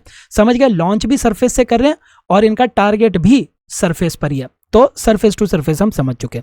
अब इसके बाद सॉलिड फ्यूल और ये जो 2 स्टेजेस हैं, इनको देखते हैं हम। जब भी आप एक तरह का ये रॉकेट है, ठीक है, रॉकेट के अंदर आपने सबने देखा होगा, एक सिंपल भाषा में अगर बोला जाए तो ये रॉकेट है और इसके नीचे आग लग रही होती है। तो आग लग रही है तो हमें इसको कोई ना कोई फ्यूल देना होगा। तो हर रॉकेट के अंदर एक फ्यूल होता है और एक ऑक्सीडाइजर होता है, फ्यूल और ऑक्सीडाइजर होता है, ठीक है। अब ये जो फ्यूल है, ये फ्यूल 2 तरीके का हो सकता है, या तो आपका सॉलिड फ्यूल हो सकता है या फिर आपका लिक्विड फ्यूल हो सकता है। अगर हम सॉलिड फ्यूल की बात करें, अगर आपको हमारी वीडियोस पसंद आती हैं तो वीडियो को लाइक और शेयर करके हमें सपोर्ट ज़रूर कीजिए। आपके जो भी डाउट्स होते हैं उन डाउट्स को आप कमेंट सेक्शन में पूछ सकते हैं, और अगर आप हमारे चैनल पर नए हैं तो चैनल को सब्सक्राइब ज़रूर करें। तो सॉलिड फ्यूल का एक एग्जांपल क्या है, किस तरह का सॉलिड फ्यूल यूज़ किया जा सकता है? तो एक सॉलिड फ्यूल होता है आपका अमोनियम परक्लोरेट। अमोनियम परक्लोरेट को हम एक सॉलिड फ्यूल की तरह यूज़ कर सकते हैं। सॉलिड फ्यूल की खासियत ये होती है कि सॉलिड फ्यूल को आप एक बारी बर्न करना चालू कर दो तो आप इसको बीच में स्टॉप नहीं कर सकते, आप इसको रोक नहीं सकते। एक बार चालू कर दिया तो ये पूरा का पूरा बर्न ही हो जाएगा, ठीक है। यानी कि अगर आपने एक बार इस रॉकेट के फ्यूल में आग लगा दी तो वो फ्यूल जब तक पूरा खत्म नहीं होगा तब तक वो बर्न होता रहेगा। दूसरी चीज़, सॉलिड फ्यूल के अंदर फ्यूल और ऑक्सीडाइजर, इन दोनों को पहले से ही मिक्स कर देते हैं। एक प्री मिक्स के अंदर ये होता है, पहले से मिक्स कर दिया जाता है, अलग से ऑक्सीडाइजर को रॉकेट के अंदर नहीं डाला जाता है, ठीक है। सॉलिड फ्यूल का थ्रस्ट ज़्यादा होता है as compare to the thrust of liquid fuel. Liquid fuel की अगर बात करें, लिक्विड फ्यूल, तो लिक्विड फ्यूल के आपको किस तरह के एग्जाम्पल देखने को मिलेंगे? हाइड्रोजाइन। हाइड्राजाइन, हाइड्राजाइन का फॉर्मूला आप याद रख लीजिए N2H4 हाइड्राजाइन, ठीक है। लिक्विड हाइड्रोजन, लिक्विड हाइड्रोजन आपका केरोसिन, ये सारे के सारे आपके लिक्विड फ्यूल की तरह यूज करते हैं। लिक्विड फ्यूल की अगर बात की जाए तो इसको आप इजीली आप लिक्विड फ्यूल को कभी भी चालू और बंद कर सकते हो, ठीक है। जैसे मान लीजिए आपकी मिसाइल है, आपकी मिसाइल इस तरह से हवा में जानी चालू करती है, आपको लगता है कि ये कुछ ज़्यादा ही ऊपर जा रही है और अगर हम इसके फ्यूल को बंद नहीं करेंगे तो ये टारगेट से कहीं और, मतलब मान लीजिए ट्रेजेक्ट्री कुछ इस तरह से प्लान की गई है कि ये टारगेट है, ठीक है। हमने देखा कि यहाँ तक फ्यूल चल रहा है, अगर इसके बाद भी हम फ्यूल को ऑन रखेंगे तो इसकी ट्रेजेक्ट्री ऐसी हो जाएगी, तो हम अपने टारगेट को हिट नहीं कर पाएंगे। तो इसीलिए यहाँ पे इसके फ्यूल को स्टॉप करने की नीड हमें लगी। तो लिक्विड फ्यूल के अंदर हम फ्यूल को कभी भी स्टॉप कर सकते हैं, यानी कि इजीली उसको कंट्रोल किया जा सकता है। लेकिन लिक्विड फ्यूल का थ्रस्ट कम होता है as compare to the thrust of solid fuel. Plus liquid fuel में सेपरेटली ऑक्सीडाइजर भी लेके जाना पड़ता है। जैसे आग लगाने के लिए ऑक्सीजन की ज़रूरत होती है, ऐसे ही यहाँ पे भी हमें ऑक्सीडाइजर की ज़रूरत होती है। तो फ्यूल देख ली हमने, सॉलिड फ्यूल और लिक्विड फ्यूल। अगली एक और चीज़ जो मैंने आपको बोली थी, स्टेजेस। स्टेजेस क्या होती हैं? देखो, रॉकेट आपको कैसा देखने को मिलेगा, एक कंटेनर, इसके ऊपर एक और कंटेनर, और यहां पे होता है आपका वॉरहेड। वॉरहेड, ठीक है। यानी कि जो एक्चुअली में टारगेट को हिट करके जो एक्सप्लोजन करने वाली चीज़ है, टारगेट को हिट करके एक्सप्लोजन करने वाली चीज़ ये होती है। इसके नीचे ये जो दोनों कंटेनर जिसको मैं कह रहा हूँ, इनका काम होता है सिर्फ फ्यूल को और ऑक्सीडाइजर को कैरी करना। ये फ्यूल और ऑक्सीडाइजर बर्न होते हैं, ठीक है। पहले ये वाला कंटेनर का जो फ्यूल और ऑक्सीडाइजर है वो बर्न होगा। बर्न होने के बाद ये वाला जो इसका शेल होता है, ये जो कंटेनर होता है, ये सेपरेट हो जाता है। फिर उसके बाद ये वाला कंटेनर जलना चालू होता है, ठीक है, ये जलता है और फिर ये सेपरेट हो जाता है और अल्टीमेटली ये वाला वॉरहेड जो है वो टारगेट को हिट कर देता है, ठीक है। इसी तरह से आपके जो स्पेसशिप, वो लॉन्च व्हीकल्स होते हैं सैटेलाइट को लॉन्च करने वाले, वो भी इसी तरह से काम करते हैं और मिसाइल्स भी आपकी इसी तरह से काम कर रही हैं, ठीक है। तो ये आपके, अच्छा मैंने आपसे कहा कि ये कंटेनर है। अगर इस तरह के दो कंटेनर होते हैं तो उनको स्टेज 1 और स्टेज 2 यानी कि 2 स्टेज मिसाइल कहा जाएगा। अगर यही 3 हो जाएंगे तो 3 स्टेज मिसाइल और 4 हो जाएंगे तो 4 स्टेज मिसाइल कहा जाता है, ठीक है। हालांकि डिटेल में हमें आगे भी देखना है, लेकिन फिर भी जितना अभी कवर होता चले उतना हम कवर करते चल रहे हैं। अब जब कवर कर ही रहे हैं तो अग्नि 1 to 5 की बात कर लेते हैं। अग्नि 1, अग्नि 2, अग्नि 3, अग्नि 4, अग्नि 5, इन सब की बात कर लेते हैं। देखिए, अग्नि 1 700 किलोमीटर की दूरी पर टारगेट को हिट कर सकती है। अग्नि 2 2000, अग्नि 3 3000, अग्नि 4 ये समवेयर अराउंड 3200 to 3500 ये हिट करती है। अग्नि 5 6000 से लेके 8000 की दूरी को हिट कर पाती है। 6000 से लेके 8000 की दूरी को ये हिट कर पाती है। ये आपके वो हैं अग्नि मिसाइल्स के बारे में हमें देखना था, ठीक है। अगला क्या देख रहे हैं हम? अगला है एक टॉर्पीडो। टॉर्पीडो क्या होता है? Missile which are used under water. Under water missiles को हम टॉर्पीडो के नाम से जानते हैं। हवा में है तो मिसाइल कह देंगे, पानी के अंदर है तो टॉर्पीडो कह देंगे, अंडर वाटर मिसाइल। तो इंडिया ने एक इंडिजीनियसली टॉर्पीडो को डेवलप किया है और डिज़ाइन किया है और इसका नाम है वरुणास्त्र। अच्छी बात क्या है कि वरुणास्त्र दुश्मन की सबमरीन को मार गिराने में कारगर होती है। तो ये एंटी सबमरीन टॉर्पीडो है, ठीक है। अभी के लिए आप इतना याद रखेंगे। डिफेंस के ये मतलब मिसाइल्स के अंदर इतनी ही चीज़ें आपको याद रखनी होती हैं। ये वाली न्यूज़ बहुत ही इंटरेस्टिंग न्यूज़ है। Brain electrical oscillation signature profiling. Signature profiling, देखो अभी क्या होता है, मान लीजिए आपको किसी इंसान से कोई मतलब कोई इंटेरोगेशन करनी है, उससे कोई प्रूफ चाहिए, तो उस केस में आप क्या करेंगे? आप उससे इंटेरोगेशन करने के लिए टॉर्चर करने की कोशिश करेंगे, उसे लालच देंगे कि अगर तू हमें बता देगा तो हम तेरे को कम सज़ा होने देंगे। इस तरह का लालच उसको देने की कोशिश की जाती है। तो कई बारी वो काम करती है, कई बारी काम नहीं करती। दूसरा क्या होता है? दूसरा तरीका होता है आपका पॉलीग्राफ टेस्ट। पॉलीग्राफ टेस्ट जिसको आपने फिल्मों में भी देखा होगा। पॉलीग्राफ टेस्ट में क्या होता है? कुछ इंटॉक्सिकेटिंग सब्सटेंस बॉडी के अंदर डाला जाता है और फिर उसके बाद इंटॉक्सिकेटिंग सब्सटेंस बॉडी के अंदर डालने के बाद उसको कुछ मशीन से बांध दिया जाता है, जो कि उसके बीपी को, उसकी हार्ट रेट को, इन सारी चीज़ों को वो मॉनिटर कर रही होती है, उसकी स्किन कंडक्टिविटी को मॉनिटर कर रही होती हैं। देखो क्या किया, जिससे भी हमें इंटेरोगेशन करानी थी, हमने उसको कुछ इंटॉक्सिकेटिंग सब्सटेंस दे दिया। सब्सटेंस देने के बाद अब उसको हमने उसका बीपी के साथ, बीपी की मशीन के साथ उसको लगा दिया, उसकी स्किन कंडक्टिविटी के मशीन के साथ लगा दिया कि उसकी स्किन कैसे सिग्नल्स को कंडक्ट कर रही है, उसकी हार्ट रेट कब तेज़ हो रही है, कब डिक्रीज़ हो रही है, इस तरह की मशीनों से उसको कनेक्ट कर दिया। अब क्या किया जाता है, नशे की हालत में उससे कुछ क्वेश्चंस पूछे जाते हैं और उन क्वेश्चन के उससे आंसर लिए जाते हैं। ये आंसर देते हुए उसका हार्ट रेट, उसका ब्लड प्रेशर, ये सारी की सारी चीज़ों को मॉनिटर करते हैं। ठीक है, इन सारी चीज़ों को मॉनिटर करते हैं और फिर पता लगाते हैं कि ये सही जवाब दे भी रहा है या फिर ये गलत जवाब दे रहा है। ठीक है, ये तरीका पॉलीग्राफ टेस्ट के अंदर यूज़ किया जाता है, जिसके अंदर क्वेश्चन आंसर फॉर्मेट यूज़ किया जाता है। अब एक नया तरीका निकाला जा रहा है, ब्रेन मैपिंग। ठीक है, इंसान की ब्रेन मैपिंग की जाती है। ब्रेन मैपिंग में क्या करते हैं, उसे जिस भी इंसान की इंटेरोगेशन करनी है उससे कोई सवाल जवाब नहीं किए जाते, उसको कुछ इमेजेस दिखाई जाते हैं। मैं आपको यहाँ पे डायग्राम दिखाता हूँ। उसको कुछ इमेजेस दिखाई जाते हैं या उसके सामने कुछ वर्ड्स बोले जाते हैं। इन वर्ड्स को बोलने पे ये मेजर किया जाता है कि उसके ब्रेन के अंदर किस तरह की एक्टिविटी हो रही है। देखिए, आपने कभी चीटिंग की होती है या फिर आपने कोई सामान चुराया होता है और पड़ोस में कोई उस चोरी की बात भी कर रहा होता है, तो आपका ब्रेन उस शब्द को सुन के आपके ब्रेन के अंदर कुछ ट्रिगर हो जाता है, आप घबराने लग जाते हैं। आप जान के तो नहीं घबरा रहे, आपसे कोई बात भी नहीं कर रहा, आपके ब्रेन ने सिर्फ वो शब्द सुना और आपके ब्रेन के अंदर एक्टिविटी स्टार्ट हो गई, आपकी ब्रेन वेव स्टार्ट हो गई।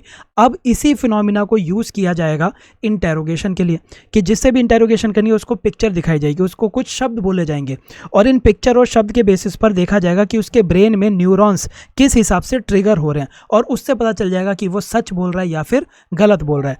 ये जो ब्रेन वेव्स को हमने कैलकुलेट किया है यहाँ पे, उसको हम किसी कंप्यूटर प्रोग्राम के अंदर डालेंगे और कंप्यूटर प्रोग्राम से हमें पता चल जाएगा कि वो गिल्टी है या फिर गिल्टी नहीं है। और इसी को कहा जा रहा है brain electrical oscillation signature profiling. ठीक है, ब्रेन के इलेक्ट्रिकल ऑसिलेशन सिग्नेचर को प्रोफाइल करके हम पता लगाएंगे कि वो सच बोल रहा है या फिर गलत बोल रहा है। ठीक है, ये बहुत ही इंटरेस्टिंग कॉन्सेप्ट मेरे को लगा कि अच्छा तरीका है। लेकिन अब यहाँ पे एक लीगैलिटी आ जाती है। लीगैलिटी क्या?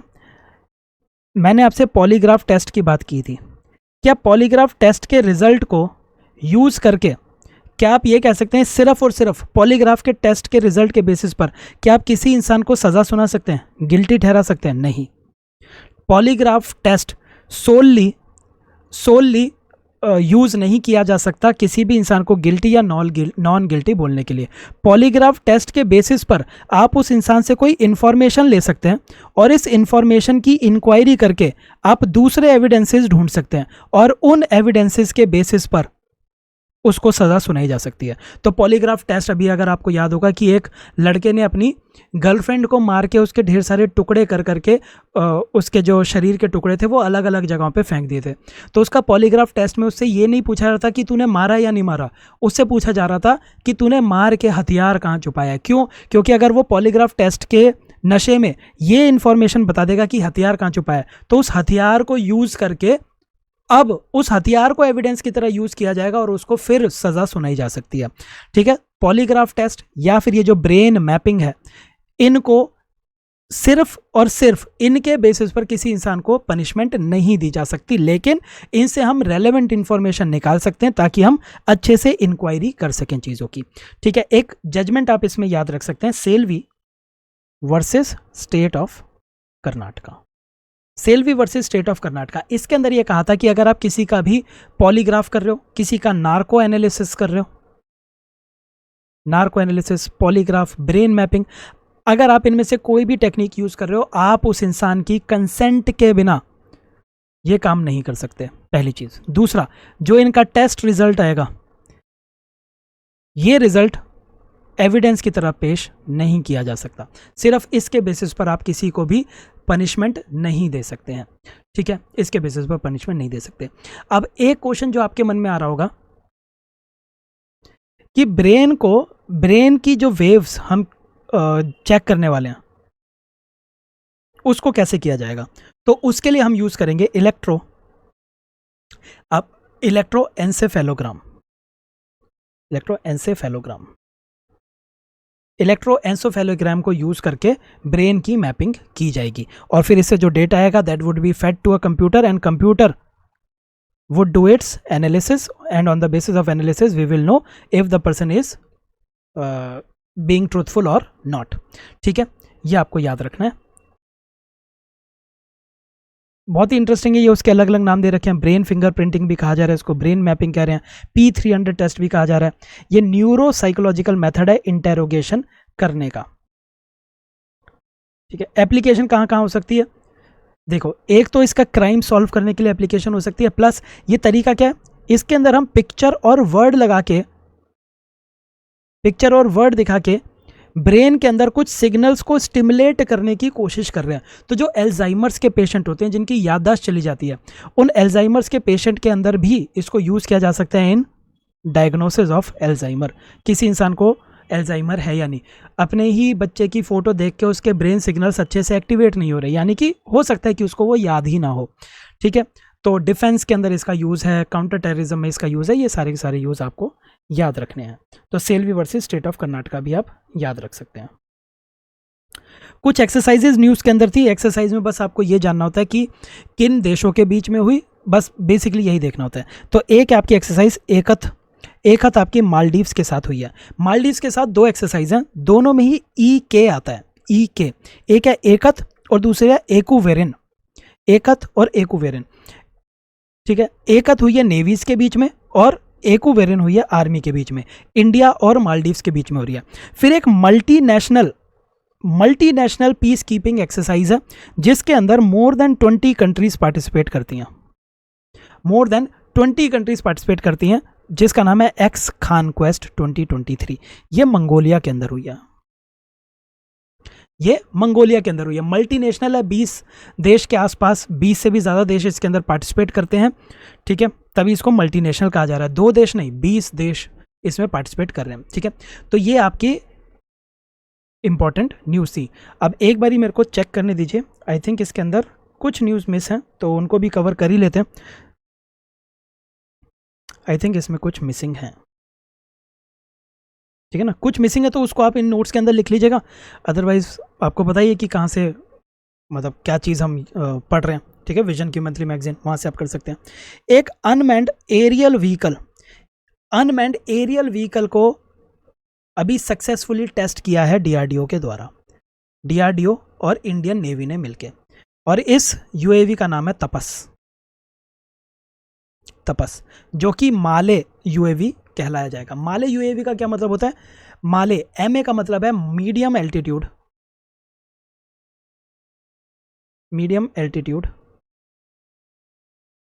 और LE का मतलब है लॉन्ग एंड्योरेंस।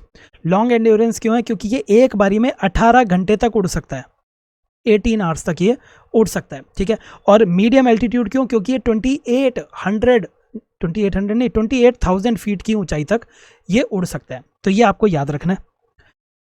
अच्छा, फुल फॉर्म क्या है तपस की? तपस की फुल फॉर्म है tactical airborne platform for air surveillance, air या फिर एरियल सर्वेलेंस। तो इसको सर्वेलेंस के लिए यूज किया जाता है, प्लस अगर हम चाहें तो इसके ऊपर हथियार को भी भेज सकते हैं, पेलोड को भी भेजा जा सकता है। ठीक है, tactical airborne platform for aerial surveillance, ये आपका तपस है जो कि माले कैटेगरी का है। इंडिया ने इसको सक्सेसफुली अभी टेस्ट किया है। UAV का मतलब होता है अनमैन्ड एरियल व्हीकल, हवा में उड़ेगा बिना किसी इंसान के। देखिए प्लेन जब होता है, चाहे जेट हो, चाहे एरोप्लेन हो, चाहे हेलीकॉप्टर हो, उसके अंदर एक इंसान बैठा होता है और इंसान इसको उड़ा रहा होता है। लेकिन अनमैन्ड एरियल व्हीकल एक तरह से वो रिमोट कंट्रोल वाले खिलौने नहीं होते, उसकी तरह पर बड़ा। ठीक है, उसकी तरह पर बड़ा। तो तपस एक चीज़ जो हमसे मिस हो रही थी, तो तपस आप कर लेंगे। और एक और आप याद रखेंगे, MH-60R हेलीकॉप्टर, MH-60R हेलीकॉप्टर। ये MH-60R हेलीकॉप्टर क्या है, ये अभी रिसेंटली ये हेलीकॉप्टर इंडियन नेवी यूज कर रही है। अगर आपको हमारी वीडियोस पसंद आती हैं तो वीडियो को लाइक और शेयर करके हमें सपोर्ट ज़रूर कीजिए। आपके जो भी डाउट्स होते हैं उन डाउट्स को आप कमेंट सेक्शन में पूछ सकते हैं, और अगर आप हमारे चैनल पर नए हैं तो चैनल को सब्सक्राइब ज़रूर करें। और इस हेलीकॉप्टर को भी रिसेंटली लैंड किया गया था एयरक्राफ्ट कैरियर के ऊपर, इंडिया के एयरक्राफ्ट कैरियर के ऊपर। इंडिया के पास कितने एयरक्राफ्ट कैरियर हैं? India has 2 aircraft carrier at the moment. एक तो है आपका विक्रांत और दूसरा आपका विक्रमादित्य। और अभी इंडिया एक थर्ड एयरक्राफ्ट कैरियर और चाहती है, ठीक है।